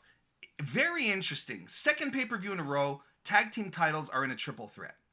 And I find it doubly interesting that this was the promotion that was heralded, that was, one of its foundations was tag team wrestling, right? We all remember when this started, right?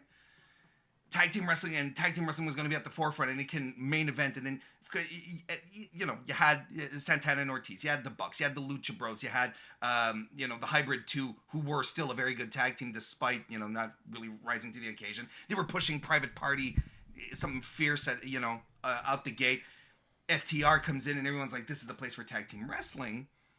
And I'm seeing more and more singles guys being thrown together into tag teams, where the tag teams that got us excited in the first place, the foundations, are like Santana and Ortiz. We're here sitting around going, when are they going to break them away from Jericho and have them have a proper tag team title run, right? Yeah. We're talking about FTR, who aren't even on the pay-per-view despite having 2 match of the year quality matches, and Dax Harwood having incredible singles matches, being red hot, if you ask me. So what is the status of tag team wrestling in AEW right now? It's a little curious to me. Yeah, really great points as always. Bill, I see you kind of thinking over there. Oh no, I'm just in severe neck pain. It's like, oh shit, my neck is killing me. Sorry. I think I am. I'm sorry. It's been a rough month. The Dino 210 got you. I know. I got me. So I think what's going to happen is I see what you're saying, Warren, and I think some of it is that's just comes with the factionism of it. Where we're going to get tag teams, and some guys will be for a little bit running with tag teams. And I think for Swerve and Lee, I think that was a way to protect Keith Lee. But I do think that's going to change here, because what's going to happen is I believe Jurassic Express is going to win. Okay. And I think they're going to, I think the money is to say FTR comes out, we're the best tag team, we're the best tag team, we're the best tag team. Jurassic Express comes out and says, you know what? We're actually the best team. We beat you. We beat the Bucks. We beat Swerve and Lee. We beat the Lucha Brothers. We beat all the teams, and everyone just looks past us. So we're taking you guys on. And it could be Jungle Boy saying all this, and Christian being like, what are you doing? Don't do this. Ooh, okay. And that's where the hubris of Jungle Boy, he flies too close to the sun. They lose the belts. And then Christian is just like, I am so fucking sick of you, and just drops him and Christian doesn't have to turn heel. It's just like, I'm a bad guy now. He's just like, I have taught you. I was your mentor. I legit gave up wrestling to teach you because I believed in you, and you keep screwing up because you think you're a star, and I'm telling you, you're not ready yet, and I'm going to beat the shit out of you to prove that I'm right. So if you play that out, perfect. Yeah. I've been thinking about the Jungle Boy as the heel thing, and I'm just like thinking you could put Stokely with him. What do you do with Luchasaurus? Well, every heel needs a heater. Make Luchasaurus just like Luchasaurus Dark or something like that. Just put them all in black. Have him wear a suit. Have him be a piece of shit. Have him stop talking like a dinosaur and go be the BTE guy who's like, I have a history degree. I have an English degree. Look how smart I am. Here's my promos. Like, you could do all that. And I could think you could get there, but maybe even you play with it with Christian, because Christian's right. The best type of heels to me are the guys and the gals who are justified in everything they do. Like when Jericho was in WWE, everything he said, he believed it. And there was a grain of truth that as the viewer were like, oh shit, the bad guy's right. Yeah. He might be right. And that's always the great conflict there. And I think you could get a really interesting story there. You then put the belts on FTR, focuses back on tag team wrestling. And so we don't have to do that. But also the great thing about putting these singles teams together, these super teams, is they can get knocked down by the tag champs, just elevates the tag champs. That's what I think. So I'm going to go that the champs retain. I could even see Christian helping them retain by cheating, which starts to cause the friction. And he's like, I had to help you, Jungle Boy, because you weren't paying attention. You were doing something stupid, or you weren't executing the game plan. Kind of what they were trying to do with Cody and Arn a while ago, and it just got really Codyverse and weird and stupid, and I kind of hated it. That's like when he burned his tie. I'm like, that doesn't I've forgotten about all that. Yeah, it just came back to me. We tried suppressing all of it, and it was awful and terrible. But that's what I think. I think Jurassic Express is going to retain, ultimately to drop it to FDR. Yeah, and guys in the chat, let us know who you have. Let's keep it moving here. A couple more to get through. Let's talk about. You didn't talk about. Have you going to talk about the greatest match booked on the show on the buy-in? Yeah, what the hell, Rob? You want to say? You want to go there? Yeah, we'll go HookHausen against Smart Mark Sterling and the premier athlete, Mr. 12 Abs himself, Tony Nese. Yeah, right. Absolutely amazing. 12 reasons to love that guy. I'm gonna go. I mean, how do you not pick HookHausen? Yeah, it's money, it's that's merch. a simple one. The fact that they have a sitcom video for them, like, come on, it's HookHausen. It's money. It's going to be very comedy. nice and There's very going to be a lot of comedy in this one. It's a great pairing. It's money. It's firing all cylinders. HookHausen, I don't even need to go on. You got anything to add? No, just will Hook's hair move this time? It will not. It definitely will not. Kimmy. The way that this is Nese and Sterling, because Hook is going to turn on Danhausen right after the match. I mean, they'll win and then he'll turn on him.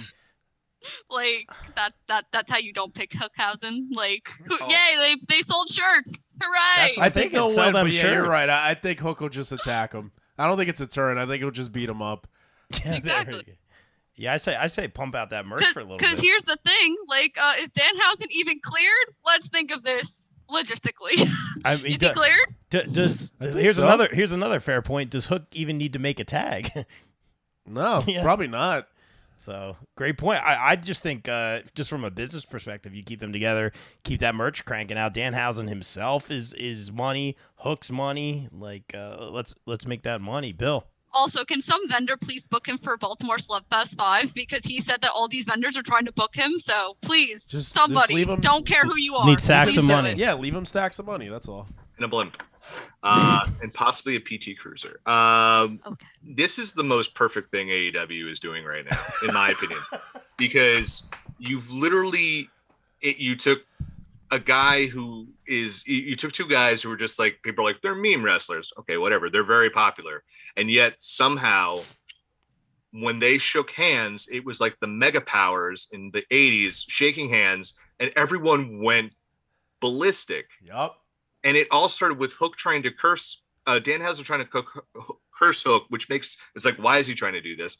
And the best thing about it, yeah, the best thing was they subverted everyone's thoughts with Tony Nese and Danhausen. Danhausen gets the introduction. It's the big hoopla. It's his debut. And Tony Nese gets already in the ring. Tony Nese. And Tony Nese beats the shit out of him in 20 seconds. Fantastic. And it was great. And now, fantastic. And so now you have, very you quick. made Tony Nese matter when he hasn't. Tony Nese matters more now than he ever did in WWE. Yeah, that's true. Mark Sterling is Bobby Heenan, and it's great. The training videos are great, and it is just the perfect marriage of just comedy and wrestling. And I think you keep HookHausen together because they're going to be legit. I don't know where they go from here, but doesn't matter. It sort of does, because you wonder how long, when are we going to see Hook fully unleashed? But this is a nice detour till we get there. These two can just be together and just be that team that, because the day they unleash Hook on someone big is going to be a huge moment. And having Danhausen with him for a feel-good moment. And that's how you get the heat. Danhausen's his buddy. He's the one who gets in trouble. Hook's got to come save him. That's how you do it. It's like It's a chef's kiss for me. It's the best. And if they don't put them with fucking Yano and all the comedy guys from New Japan, what are we even doing here? Mr. Hayes. Have Taguchi sit on Danhausen's face for a couple of minutes there. I think I'm surprised at how much I'm entertained by this, because this is usually the kind of thing that makes me cringe. But the odd couple pairing here works. Mark Sterling is precious. He is a precious little porcelain creature. One of those that your grandmother has on her mantle that you're not quite sure. Is it a cat? Is it a dog? It's both. A chinchilla? What is it exactly? But it doesn't matter. She dusts it every day. She takes very good care of it. She has it like surrounded in glass. That's what Mark Sterling is right now to professional wrestling. He like the training videos, his attorney at law ads that he does. He's fantastic.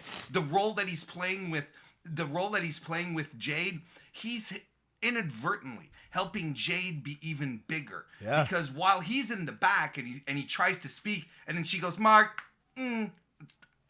shut up, Mark. I got this. She's the like, shit. Look, she is in charge. She's the woman Head in baddie charge. in charge.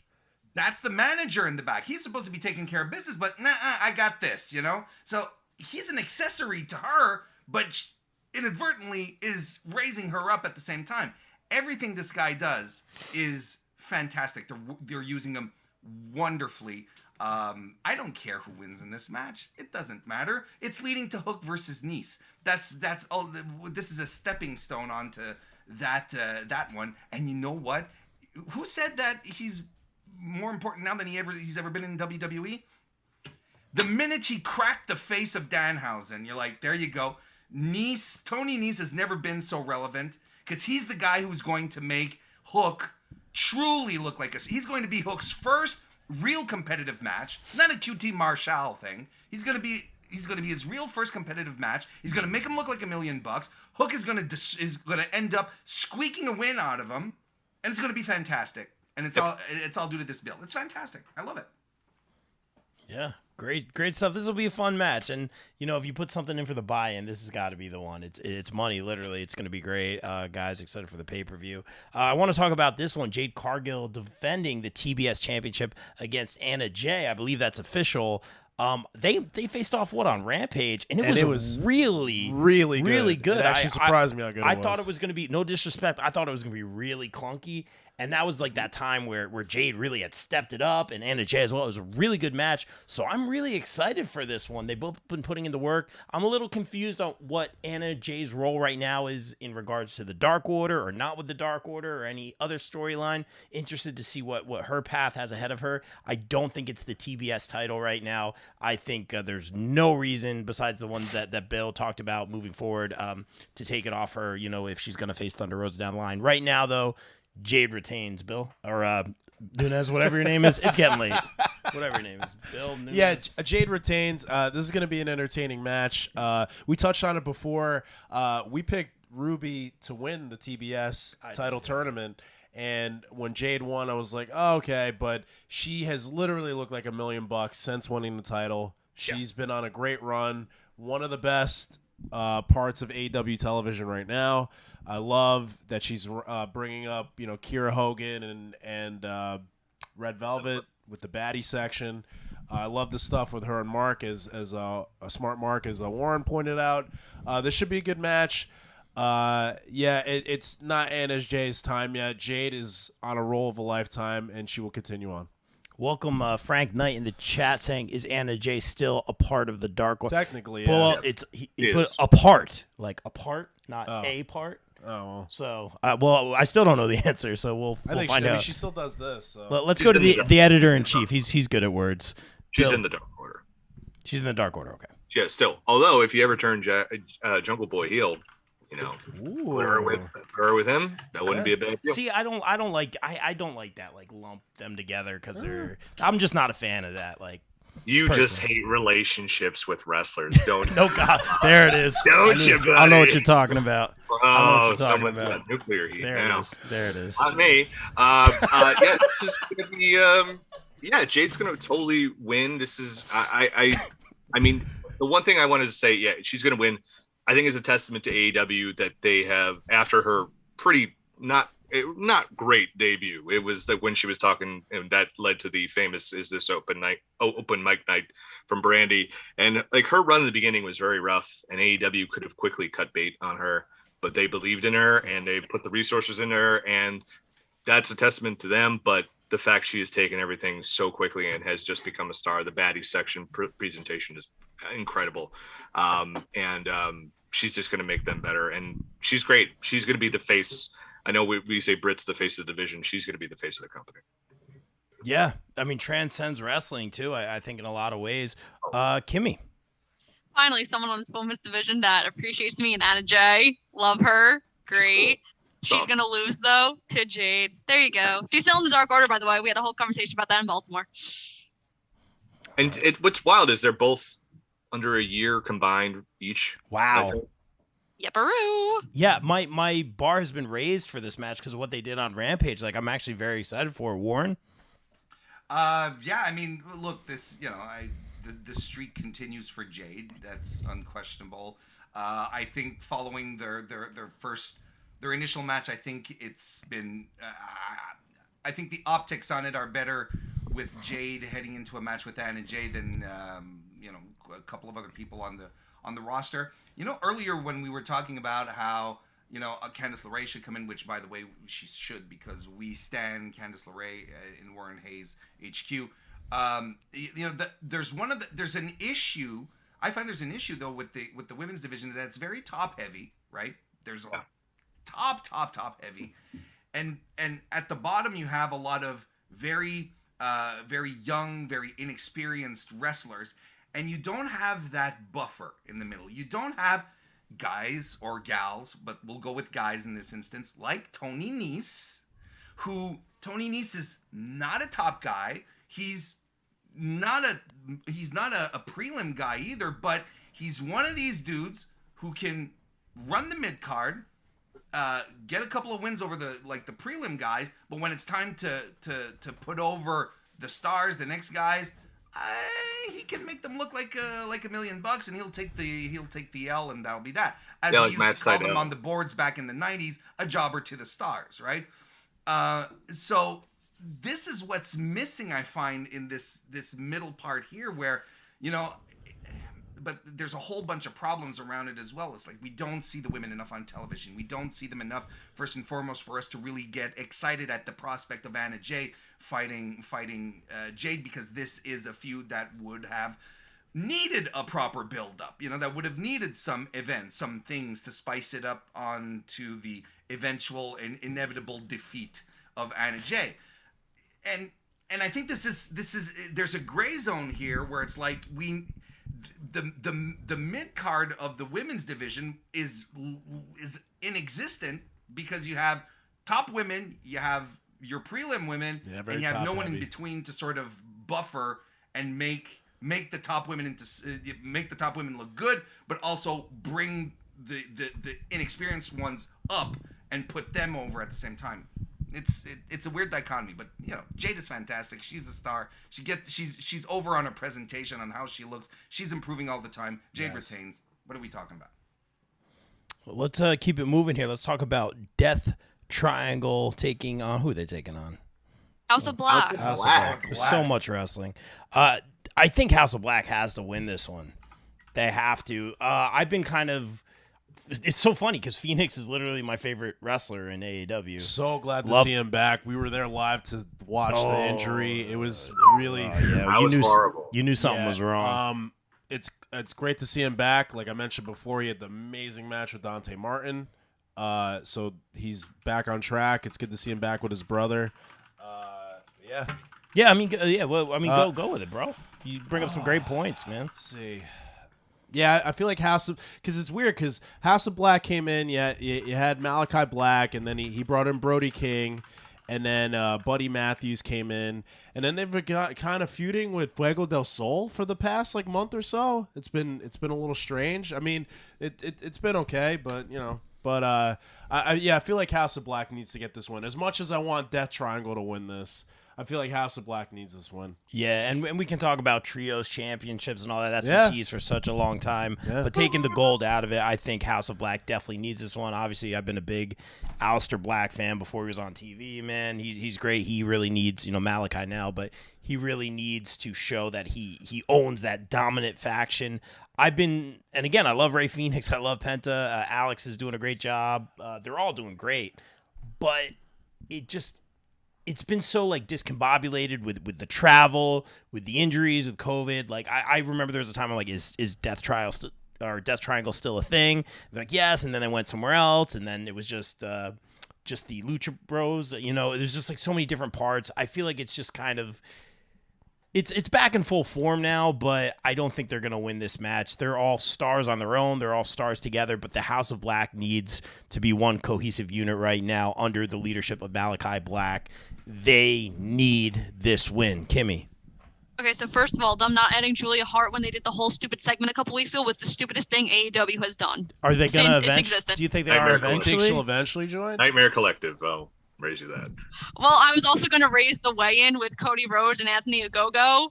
So I don't those are the top three, right? Then yeah, roughly. Yeah. Okay. So first of all, that was stupid. And Julia Hart is now kind of pointless because what are you going to do with her? Because now it's too late. Second of all, Plus, you she's can gonna see. get sick. It's gonna spread throughout her face, and then she needs to go to hospital. Julia Hart. Well, she's not on TV, so they need to do something with her. Second of all, House of Black. You can see them at Baltimore Slugfest 5. You could go on BaltimoreSlugfest5.com and you can get their tickets. Who's coming on my line? When this is the first time all three of them have done fun facts of who's coming on my line to meet them. Very excited for that. House of Black will obviously win because they desperately need this win. And then can they please, for the love of God, do something with Malachi Black or any one of them? Because Jesus Christ, I'm done with them just being in trios titles. I'm done with them being in trios matches if they don't have trios titles. And we have to wait for Kenny Omega for those trios titles. And this man is nowhere near to be cleared. So come on, Tony, get your shit together. Hey, be respectful. Don't you have a conversation coming up with him pretty soon? I do. I have a whole list of questions that Bill has to approve. I'm very proud. Good job, Kimmy. I'm very proud of you. Great job. That's amazing. All right. I sent Bill 10 questions. I'm like, can you please pick one? Not the writer. That's awesome. Thanks. You gotta trust your gut, babe. Frank. I have nothing. Frank in the chat saying, watching live from work. This show is awesome. Thanks, man. Thank you, appreciate Frank. it. Thanks for Appreciate watching, man. Thanks for tuning in. Warren, help me out here. House of Black has to win. I think it's just as simple as that. It just has to go that way. I think Malachi Black is probably the guy who has suffered the most since the departure of Cody Rhodes. I say suffering in the sense that I don't think he's half as big a deal as he was portrayed upon his arrival and his numerous defeats of the American Nightmare. I think this is important. Apparently the trios titles are done. They're, the belts, the actual physical championships are ready. Let's pull the trigger on this because this has been going on for a while. And let's establish, I think one part is to establish House of Black as a threat, which I think is really crucial at this point to do. And on the flip side, position them as the team to beat in regards to these upcoming trios belts.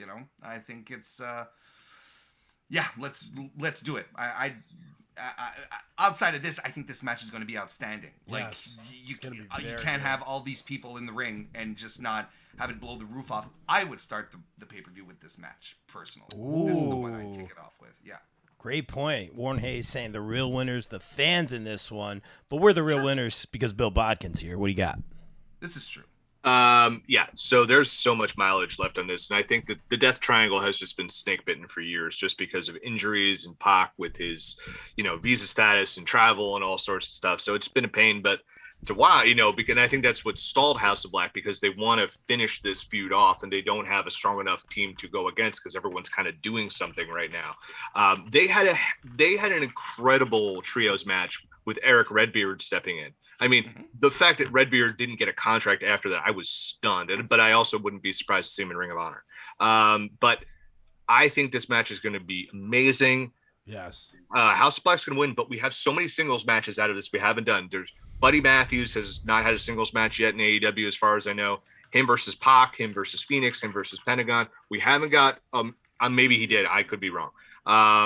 He might have done one on Elevation or something. I think he did one on Rampage. Yeah, I might have missed it. I apologize. So, you haven't had Malachi versus Phoenix or Malachi versus Pac, Brody King versus the World. I said about Wardlow versus Shingo. I really think, while just thinking about this, if we're going to do any trios match at Forbidden Door, it's going to be Naito, Hiromu, and Shingo, the LIJ versus House of Black. I think that they match up really well together, those six. So I think that's where they go with it, because you can't do a New Japan show without House of Black on it. I'm sorry. Two of the guys are already in New Japan with Buddy Matthews, and I think did some freelance stuff, and Brody does stuff full time for them. So put them together. This match is going to be great. And I think by the end of the year, House of Black is going to be the top faction, because Pinnacle's done. Jericho Appreciation Society, I think, is solidly in the mid card. It'll be Blackpool Combat Club and House of Black, and those will be the feuding factions by the end of the year, and that will be fucking incredible. Yes, it will. Very, very well said. I agree. And guys, thank you so much for staying up late with us and staying so long and listening to our picks. I think, is this the point where Kimmy yells at me, or is it time for our main event? No, you did really good. I'm really proud of you. I get a gold star. Thank you, The Kimmy. internet did you very well. There it is. There it is. Here's the backhanded compliment. Event. That's it. I like how so nice, but also so condescending. Yeah. Kimmy, I'm so proud of you. Always a heel. Thank you so much. Always you taught me so well. Oh yeah, I believe it. We have a lot to say about this one, and guys, thank you again for watching. We'll take it home right now. Bill, I'm going to let you speak last on this one because I know Hangman's your guy. I just bought his T-shirt. The one he came out with. I saw your tweet. Yeah, I was like, "Fuck! I gotta buy this T-shirt." 20% off right now. There you go. Use the code. Use the code. I forget what it is. DON. Maybe? Owen. Yeah, that's it. It's BILL. It's only wish. So I've had some good ideas. This has been the conversation as of late in the media, on Busted Open. I feel like you and I have been talking about this for a while now. It's similar, not quite, but to the Thunder Rosa thing. We knew Hangman was going to win the title. He was, from day one. And we've talked to Bill at length about it. Yeah. A very big moment for Hangman. Very big moment for the AEW title and for the company as a whole. Very well deserved. But the question, what's next? Again, when we keep asking this with AEW in certain situations with a lot of the current champions. The feud with Punk, it makes a lot of sense. It's money. Yeah, it's the marquee. It's one of the marquees. Big T, welcome in, saying CM Punk all the way. We'll talk about that very soon. CM Punk versus Hangman. Again, it's like what Bill always says. It's first of all, the match is going to be great. It's the marquee. I'm here for it. But Hangman, what is connecting me to Hangman? And I know, Bill, you have your reasons, but what is connecting me to Hangman right now? Why am I, there's no reason to hate him, but what is investing me into this besides CM Punk's work on the mic, as always? Because when they're out there in the ring, even tonight, I'm like, all right, like, get me invested in the, it doesn't even need to be a story. Get me invested into this match outside of it just being the marquee match, because Punk is eating him alive on the mic, and you knew he would. What about, like, again, it's almost similar to the Serena Deeb. Like, he's getting these little one-liners in, but what is endearing me to Hangman Page right now as your champion? Like, and I think maybe this hypothetical win over CM Punk is what's going to do it. Maybe the show of respect from Punk after the match. Like, I feel like, yeah, it would make sense to put the title on Punk, but this is a match that Hangman desperately needs. He desperately needs this win. I'm going to pick Hangman, but what is making me root for, like, why am I invested in Hangman Page? I mean, I like Hangman a lot, no disrespect, but why is he like, this match is the main event, but why is he like the main event guy? Like, why am I wanting him to beat CM Punk? Or maybe I shouldn't. I'm not all in on this. No pun intended. Help me out. I think also too, I don't think any of this is on Hangman. I think it's more so like we talked about with Thunder Rosa, with Jurassic Express, where like some of the champions aren't really pushed to the forefront. This segment with him and Punk should have ended the show. I feel like a lot of times with Hangman, he comes out in the beginning or he comes out in the middle. You're the world champion. I feel like with the world champion, should be closer to the end of the show. Great point. Or that should be one of the last things you see. he should be one of the most important people on the show, and I feel like they're not presenting him as such. And that's not to say that because it's not on him. I think Hangman is great. I didn't really know about Hangman until I started watching AEW, and he's really grown on me. I love his story. I love the redemption. I love the whole thing with him and Kenny Omega. I feel like AEW hasn't really, again, pushed him to the forefront, but this match with him and Punk is going to be very good. It's just like the feud with him and Cole. I think Hangman needs this win. I think he's going to still have a long reign. I'm going to go with Hangman. Yeah, and we're very much on the same page. Warren, I'm very interested to see where you're at on this. I'm very sports based in my wrestling, right? This is where I lean in the hardest. So when I and I don't mean any disrespect. After all, you are the hosts of the show. No, please. But when I do it all the time. Don't worry. Yeah. Oh, that's right. They invite you all the time. All right. Well, here we go. You start. Yeah. When I hear it's like, well, how am I invested in Adam Page, so on and so forth? It's like Adam Page has been one of AEW's longest storytelling bumps in since the induction of the company. Yeah. From his entire title reign as champion started when he started teaming with Kenny Omega and didn't get along with the Bucks anymore. That's where it all culminated to. It was something that lasted about 18 months.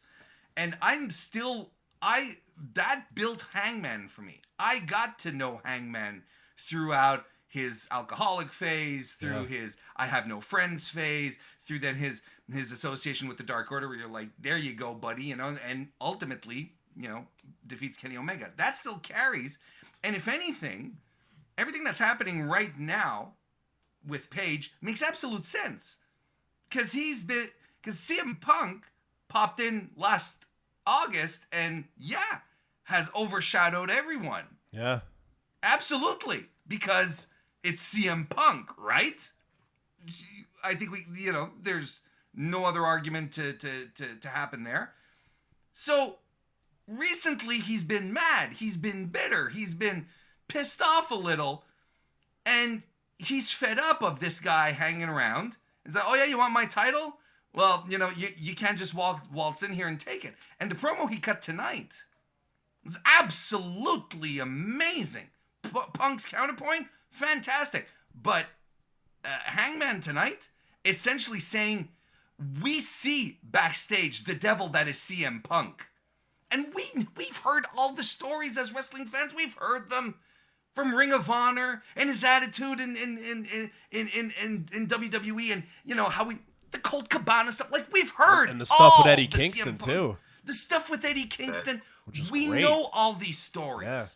We know how he used to be. If this is a redemption run for him, God bless, But that will always be part of the specter of CM Punk, right? Yeah. Even though he comes out on national television with women's rights t-shirts and you applaud him for it with reason, that if you have a platform and you want to use it for that kind of good, go right ahead.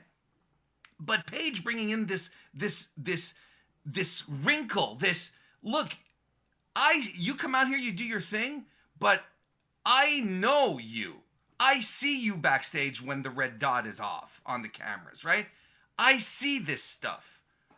So there's something simmering, because he said it straight out tonight. I built this place. I'm a no gem here from the start. You come in and you want to tear this apart? That's not going to happen. And I can get behind that. And then on top of that, it's like, oh, well, his run hasn't been all this. He defeated Kenny Omega. Yeah. The undefeatable Kenny Omega for the title.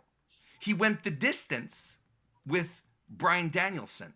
Then fought him again and beat him. He took on Lance Archer in a Lance Archer style match and won. Yeah. He defeated Adam Cole, who is a top guy in the company. No matter what anyone will try to tell you, he is a top guy in the company. Not once, but twice. No one's going to sit here and tell me that Adam Page's run in AEW has been bad. Oh, it's definitely not.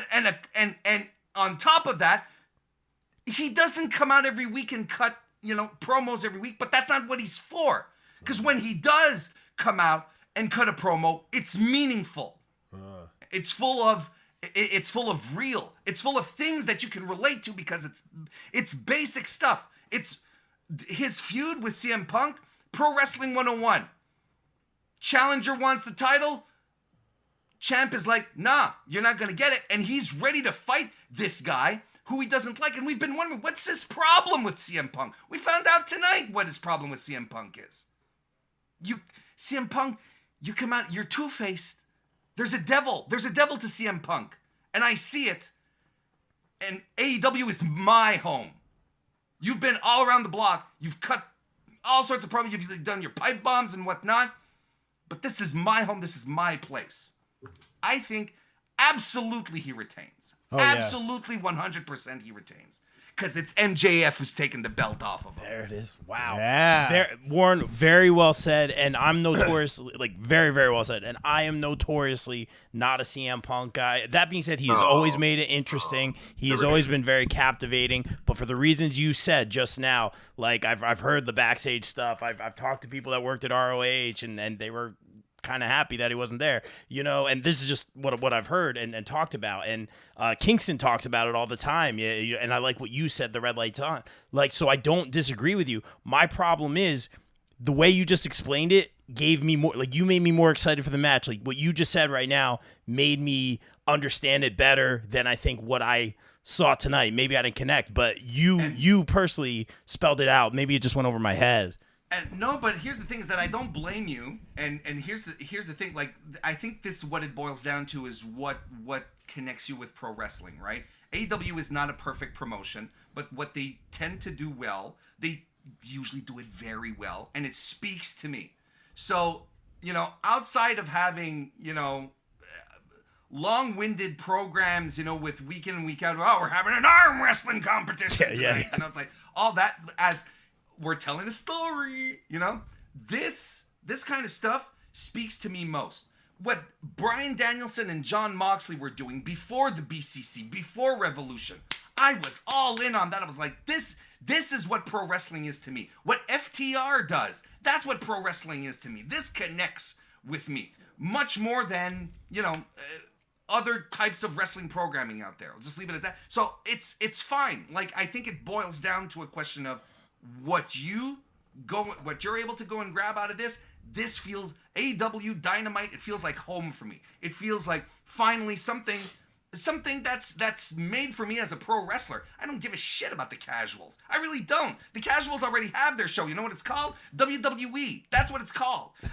This is a show for me as a pro wrestling fan who's been watching this, since I've been 10 years old, watching Lutte Internationale on Saturday mornings, watching Ricky Martel and Dino Bravo, right?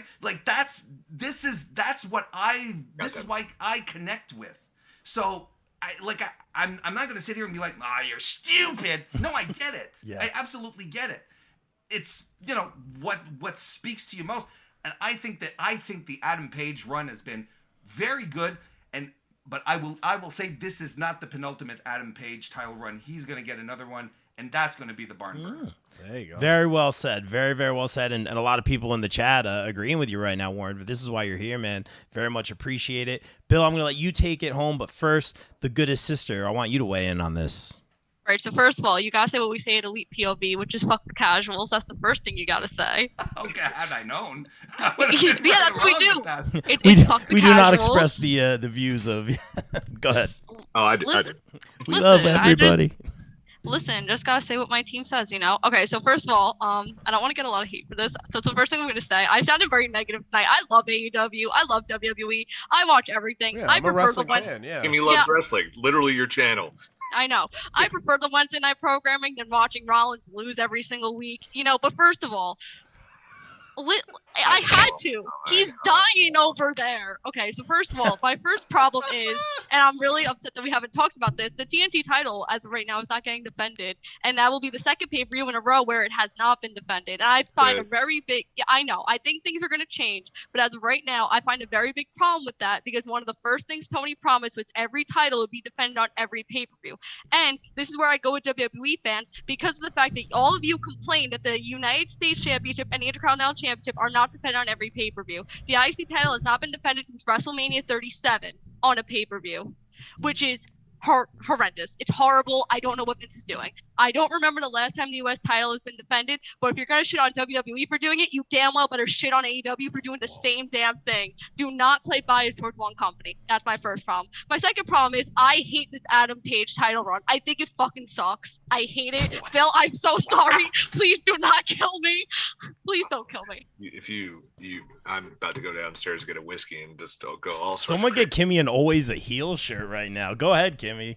She's on a no, roll. No, I'm scared. Bill's like eyeing me. I'm really scared right now, so I'm just gonna say that Hangman Adam Page is gonna win. No, you were owning it. No, I'm done. Bill's gonna No, kill me. I was gonna say. Bill's So no. what about the title run that It has? sucks. Yeah. You just don't. Like I But why? look at Kenny Omega every single week, who came out every single week. He cut an amazing promo. He had a match. What Paige is it's my same problem with Thunder Rosa. But- What has Thunder Rosa done since she's won the title? She has just cut promos. That's why you get body Like, slammed. Paige has wrestled. I know. Paige has wrestled. That's fantastic. But what makes his title run outstanding? It doesn't. He hasn't done anything. What has he done that stands out? Bill's really gonna kill me, and I'm really scared. I so just don't understand. Like you watch the show. I do. With And- you, we talk about it. Yeah. So and I remember you saying, "Wow, that 60-minute draw was great." Yes. You liked the Bryan match. I know you don't like Lance Archer, so put that out. You liked him versus Adam Cole Mhm. both times. Mhm. So for me so the disconnect is it sucks. This isn't like when they put the belt on Rey Mysterio and he just got the Oh, crap no. kicked out of him. But I'm just saying, like, I don't understand where the disconnect is, where you love the matches and he's wrestled at least once or twice a month. He's come out and cut really good promos with Adam Cole. He's come out and cut really good promos with CM Punk and Bryan Danielson. So I don't understand where I can understand, like, hey, it's not for me, but I don't get it fucking sucks. Like, I don't understand the disconnect there. I feel like he could be doing more. Like, yeah, you can have great matches. Anyone can have great matches. What makes you stand out? To me, Adam Page every week on Dynamite's not standing out. Where I looked at a champion like Kenny Omega, I looked at a champion like Chris Jericho. He stood out to me on Dynamite. Adam Page is not. It's Like, fair- to me, looking at the Double or Nothing card, I am looking more forward to other matches and not the world title. And if you're selling me a paper, you're supposed to be selling me on the main event. And like, yes, the promos tonight were good. They were. But I'm not. disagree. I think I'm just gonna go cry in the corner right now. I Bye, think a guys. pay-per-view while there is a solid argument to be made, like, you know, your main title should main event and should get you excited. It's whatever floats your boat in regards to a pay-per-view, right? It's like if it's MJF and Wardlow, which arguably I think that's the match for a lot of people. Yeah, and I that's the don't match. nearly them. perfect. Yeah. That's fine. That's absolutely fine. You know, come for Wardlow, come for Wardlow MJF, but you know, stay for Paige and CM Punk, which is likely going to be a kick-ass main event. It's going to be really good. Let's. I want to let Bill take it home, and I think we're showing it right now. It is a little bit of a polarizing topic here on the show. People saying Kimmy is my hero. People saying Warren has a great point. The Danish wrestling nerd welcome in says Adam Page is not selling it as a champ. Very interesting. So this is kind of split down the middle. Go ahead. No, I was gonna say, like, that's why I prefaced it before, because I don't think this is Hangman's fault. I feel like I said, a lot of the champions, they don't feel as important, even though they should, and that's not a knock on them, because Paige is, at the end of the day, he's been main eventing all the pay-per-views since he's won the title.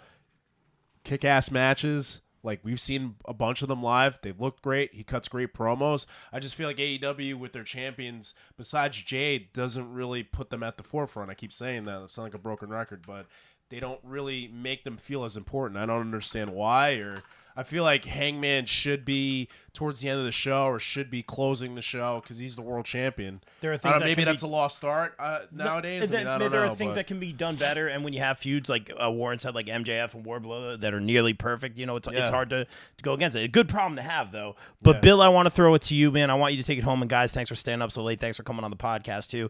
Bill, you talked about Adam Page, one of our favorite segments you had, where you talked about the mental health aspect. You talked about Cowboy you know what. You talked about Shit.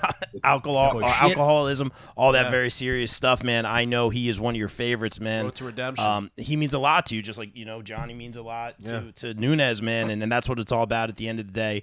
I would love to hear what you have to say about this. So I think the conception that the champion has to, be in the last segment, he has to be the dominant figure on a show, I think is such, and this is not a knock on anyone on the show. Okay. I think it is such a WWE brained way to think, because for a lot of you guys, Kimmy and Rob in particular, because I know Rob, when you started, WWE was the dominant, that's the only thing on TV. Yeah. I know, Kimmy, you watch TNA, so it's different, but TNA very much, especially when they got to Spike and especially when they got under Hogan and Bischoff, very much modeled themselves after, we're WWE. So I think the notion that Hangman can't come out in segment 2, go out there with the guy I think who will solve the TNT title problem, and the Cinnabon god himself, Konosuke Takeshita, who I think is the fucking man. And I think would be a great TNT champion. Not the first person and certainly not the last person to think that. You can go out there and have a great match with anyone, but the AEW's thing with why isn't he up front and why isn't he there? Because they want to make him special. CM Punk's going to wrestle a lot more because they want to get ratings. But I get that. That's why you're opening the show with him. You want them and they want to get their mileage out of him too. Yeah, get your mileage out of. He's an older guy, and also, by the way, you're going to capture that Big Bang Theory audience, so you're going to put Adam Cole and CM Punk in the openers. But Hangman, you don't want to burn this guy out. And look what he's done every single time. When I grew up, because I'm 40 and I'll play the old man card. When I grew up, Hulk Hogan never wrestled on TV unless it was Saturday night's main event. Yeah. Ric Flair, if he wrestled, he knocked the crap out of a guy just to prove a point and just be like, here, I'm just selling how great I am. He didn't wrestle. They wrestled on the house shows. They didn't wrestle on TV. In the Attitude Era, it was all different. You had to have every champion on all the time because ratings, and that mold hasn't been broken. So I think there are weeks where you don't need. Now, I agree. Thunder Rosa, the way she's been used incorrectly, 100%. I think there's a way you can work with how Jungle Boy, I position my theories on how you can make that work. I think Hangman has been placed really well. I think he comes out, you see the reactions he gets when he comes out. Yeah, he gets a big pop. They're thunderous. If he was not an important champion, people wouldn't care. And that's the thing. And I think if AEW they do, for the most part, listen to the fans. And if people weren't behind Adam Page and it was just a fart in church every time he came out, they're taking that belt off him. Yeah, that's true. So Kenny was a more of a sports, and especially and Jericho, the two that Kimmy mentioned, more sports entertainment oriented, more angle oriented, more character and comedy oriented. And so Kimmy, maybe that's what you liked about those title runs more. Whereas Hangman is more of a, I'm just going to come out and kick your ass type of champion. He's more going to wrestle. He's going to just come out and talk. It's a different push and a different positioning from when he was in the chase. They really wanted to build the emotion of Hangman Page. They wanted to do that. And I think they brought this back around in here where he was like, I was going to come out. I was going to fight you. I was going to do what you did. I was going to give you a pipe bomb. I'm not stooping to your level because I think you're petty and I think you're sad. I'm going to play my game. And his game is, I'm going to beat the shit out of you because that's what I do. I beat the shit out of Bryan and Cole and Archer. And guess what? I'm going to do it to you. And that's what he's going to do because what's Punk's best thing? Mind games. And look at how even Punk positioned himself. Look at Punk's body language. Yeah. Really cozying up to Tony Schiavone, hands behind his back, and aw shucks. And what did he have to say? I just want to say I love everybody, blah, blah, blah. I think we are minutes away from the summer of Punk heel turn. And that's why I'm on the fence of could he have the title? Because I have two scenarios that all end up running the same way. If Hangman loses to Punk, I think what the smart money is, at Grand Slam, Eddie Kingston beats CM Punk. And then very shortly after, MJF shits on everyone's parade and takes the belt from Eddie Kingston. Or you have MJF beat Hangman, and then the guy to finally shut up MJF is Eddie Kingston. Because I think Eddie Kingston deserves the title. in some shape or form. That's how I go from it. Rob, you're looking at me like I have 6 heads. No, Eddie, I love Eddie. I didn't think of him in this equation quite yet. Very interesting. yeah, because I think Eddie is, again, here's another guy you have a certain amount of mileage on. He's as much as Punk wants to make himself AEW's Terry Funk, it's Eddie Kingston who's AEW's. Who literally wore a Terry Funk shirt tonight. He is the broke down old man, almost retired 100 times, on his last leg, on his last time, killing himself every time he goes out there. That's the guy you want to beat MJF, or have MJF beat, because that's going to get the most emotional response. And AEW, WWE is about moments. AEW is about emotion.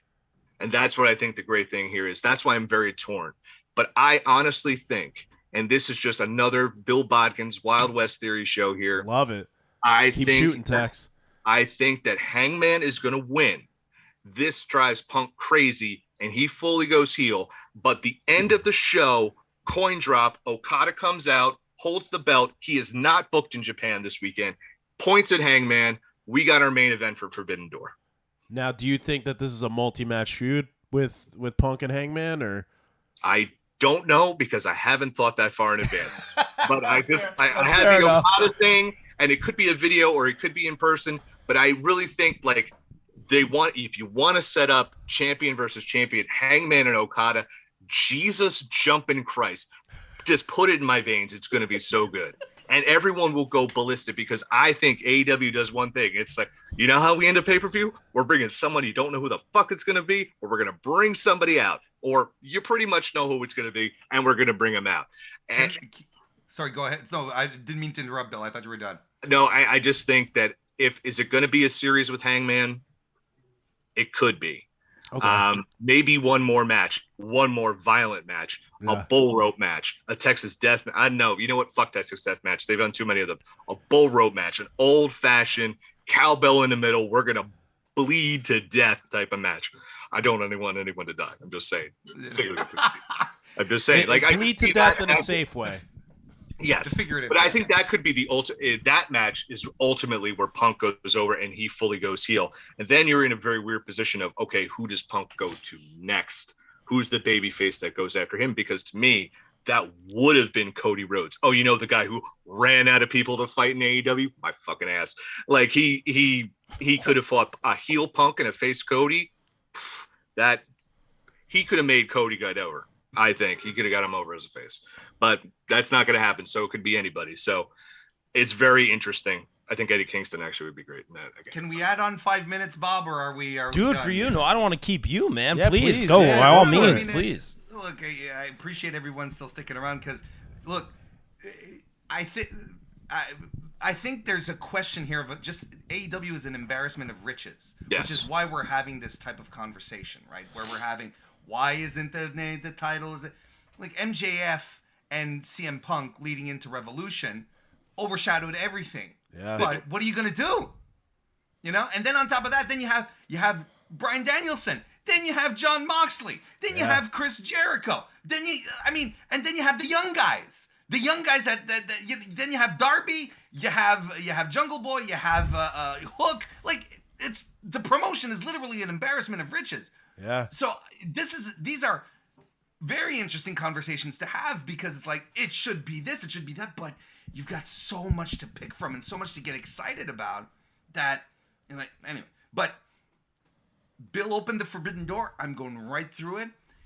I believe, however, this is what I believe, because I hadn't realized, you're right, like the heavyweights are not in Japan right now. They're not booked right now. I hadn't thought of that. But I'm going towards Forbidden Door. The reason I'm thinking Hangman Page, my double down on why Hangman Page retains the title, is because I think the biggest match you can book for Forbidden Door is Kazuchika Okada versus CM Punk.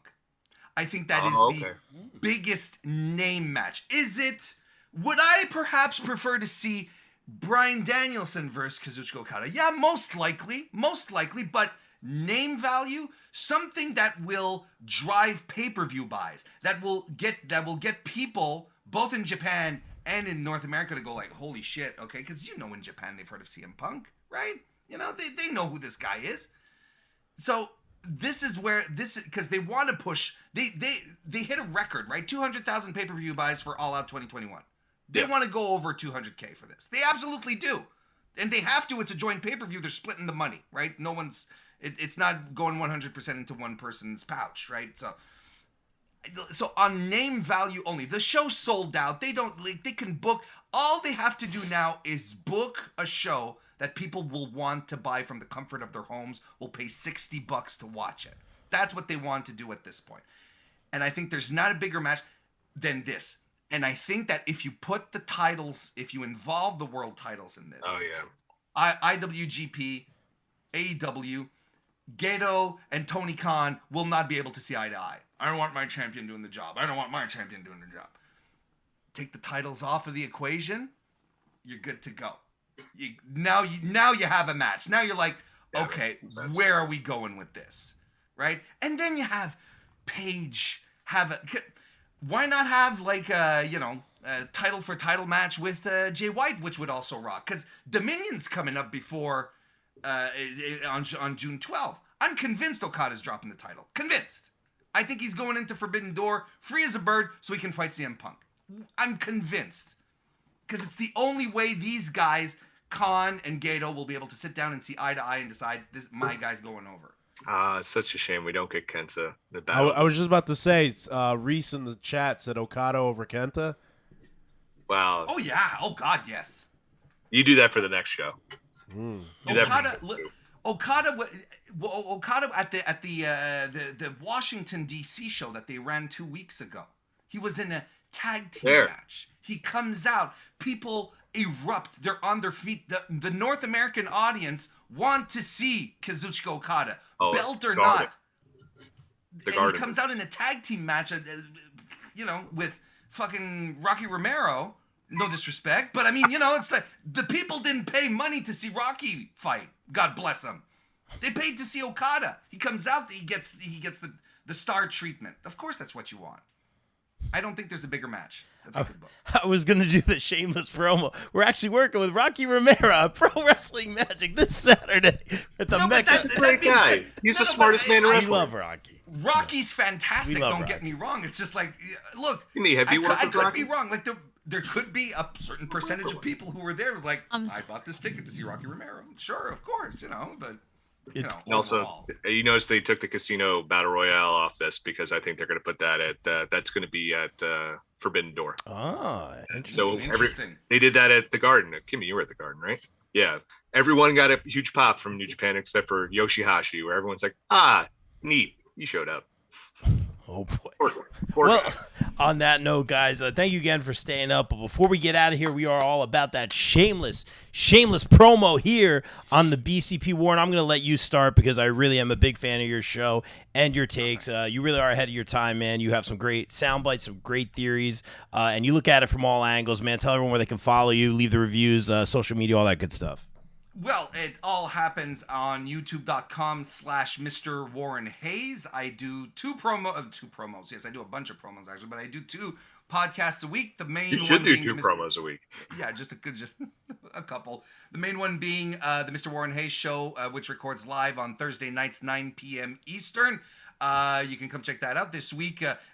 Slower news week this week, nonetheless, but updates on the Best of Super Juniors Cup tournament. It's not a cup; it's a tournament. There's a trophy. There's no cup. What am I talking about?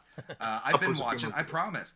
So I'll be doing at the very least those types of updates. So come check that out. And I also have another podcast called Hot Shakes and Hand Dogs, which I co-host with Sean Taggart, where we go over the wild, wacky world of independent wrestling. Where we review shows, talk about news going on, and so all you have to do is subscribe to youtube.com/Mr. Warren Hayes. You won't miss a thing. Or you can also follow me on Twitter at Mr. Warren Hayes, and also follow us at belltobells.com, Women's Wrestling Wire, youtube.com/belltobells for all the great interviews that we conduct with the fantastic women of professional wrestling from top to bottom, or on Twitter at belltobells. Love it. And guys in the chat saying Warren is the YouTube wrestling icon. I agree with that. The Danish Wrestling Nerds say, please drop some links. I will put some links in the description so you can follow Warren. We'll play Zelda. Yeah, that's it. At Mr. Warren Hayes, of course. And Warren, thank you for making the time, man. Yeah, we love having you thank you so much, here, man. Oh, no, thank you for having me on. This is, of course. It's been an absolute pleasure. Thank you so much. It won't be the last time. I can't wait. No, well. But we have to talk to the goodest sister because I know she's got a lot to promote. What do you got? I don't want to go long, so we're not going to do everything. So basically, I'll go. Okay, so Icons, August 6th. I can't announce who I'm working with yet because it's not announced yet. So it has to be hush-hush secret. But all I could say is that Chelsea Green and Penelope are announced, so I could say that. Can't announce the big guest. Anyway, but like I said, House of Black, Baltimore, Celeb Fest 5. We are going bigger. We are going better. I will say, Chad, thank you so much for letting me work with Sting and Gilbert, who kills every signing he does. I know you were pressuring me to finish that line in 3 hours, and I finished it in 2.5. Thank God, because if that didn't happen, there would have been a lot of angry Sting fans. Yeah, and thank you, Chad, just for everything. Thank you, Chad. That's Celeb Fest was amazing. Chad Clark is my new favorite vendor. Shh, don't tell anyone else. But also WrestleBash 22. I would love to thank the Asylum for letting me work with them because they made me my own poster. And I'd love to thank every promoter for the wonderful other controversial poster that went out there that I replaced the headliner on. Thanks, Ed. You're the best boss I could ever ask for. But yeah, WrestleBash 22. They just announced today that King Booker will be one of the headliners. That's fun. And I've been told 2 names I might be working with. One is really cool, and he sticks his thumb up. And the other one is just too sweet. You know, I try. Nice. But Thanks. But besides that, I'll just say that you could check out me and Kyle's new show, The K-Squared Observer, where we're talking about all wrestling rumors or when Kyle and I just fight because someone gave us a platform to do so. Very proud to be a part of the Elite POV family. So you can check that out on Patreon/Elite POV. And I'll also just say that Warriors of Wrestling is running June 11th. So check that out at Fun Station. And that is all. Yay. And I'm talking to Tony Khan tomorrow. There you go. Proud of you, Kimmy. Great 13 job. hours. Great job, Kimmy. Killing it. Staying humble. I love it. Bill, what do you got? Take it to Of that course. silver fox over there. Kimmy's also, I'd just like to say, Kimmy's going to be taking over the popbreak.com social media. She's going to be our new social media editor. She's going to be taking over Instagram and Twitter. She's going to do a great job. I'm really happy that she threw her hat into the ring for that because I have to stop doing everything because I do way too much. I'm going to make my plugs short and sweet because I just want to put something out there real quick. Follow me on Twitter at BodkinWrites. I'm the editor-in-chief of the popbreak.com. We've been doing this for 13 years. Everything about movies, TV, music, pro wrestling, anime, comic books, podcasts, you name it, we do it. I'm the host of Socially Distanced Podcast. We drop on all your favorite platforms on Friday. Follow Pop Break on Twitter at the Pop Break and at the Pop Break on Instagram. But I want to use this moment. I've done on every podcast I've done is May is Mental Health Awareness Month. If you've ever seen me on the BCP, you're like, hey, Bill's the funny guy who drinks a lot. Oh, wow, he must be all put together. He seems like he's a barrel of monkeys. There are a lot of people out there that hide behind a mask, and I was definitely one of them. I am someone who suffers from severe depression and anxiety. You wouldn't know it if you met me, but there are a lot of us out there who don't talk about it, or didn't talk about it, I should say. And for those of you who out there who are going through it right now, it can be very lonely. You can not want to be a burden to people and talk about it, or you don't think people can help you. And I could tell you 3 years ago, I almost walked away from everything I have in my life. And I reached out to someone. I talked to my wife and a couple of my closest friends, and they got me the help I needed. And even this year, I got even more help because I was going through severe anxiety and panic attacks that was affecting me both physically and mentally. So if you say, hey, that Bill, he's all put together, I'm not. So it can be hard to reach out to somebody and talk to somebody about what you're going through. But I can tell you from experience, actually doing it is one of the greatest things that you can do.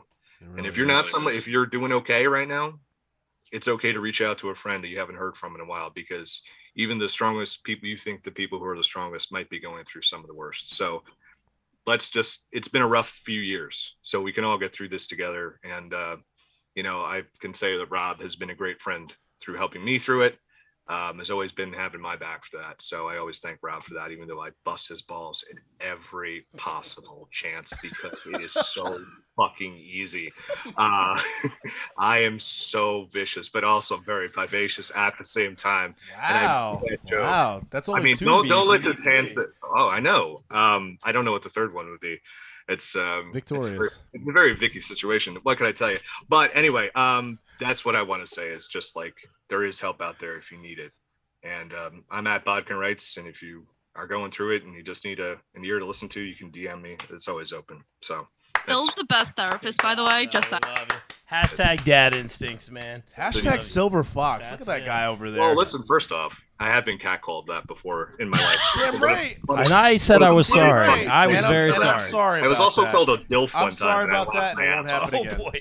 Yeah, but Warren and I can, listen, it pays off in the end. But listen, There's magic to it. Kristen really, really, really, really, really likes my hair. yeah, my wife said, someone said you should dye your hair in front of my wife, and she said, you need to learn to shut up. My wife. That's right. You got yourself you guys got some good women right there. You're Shout out blessed, to man. Miss Bodkin. Huh? That's it. Hey guys, thank you so much Thank for you so making the much. time. Great time. And guys, like we always say here on the BCP, everyone stay safe, stay positive.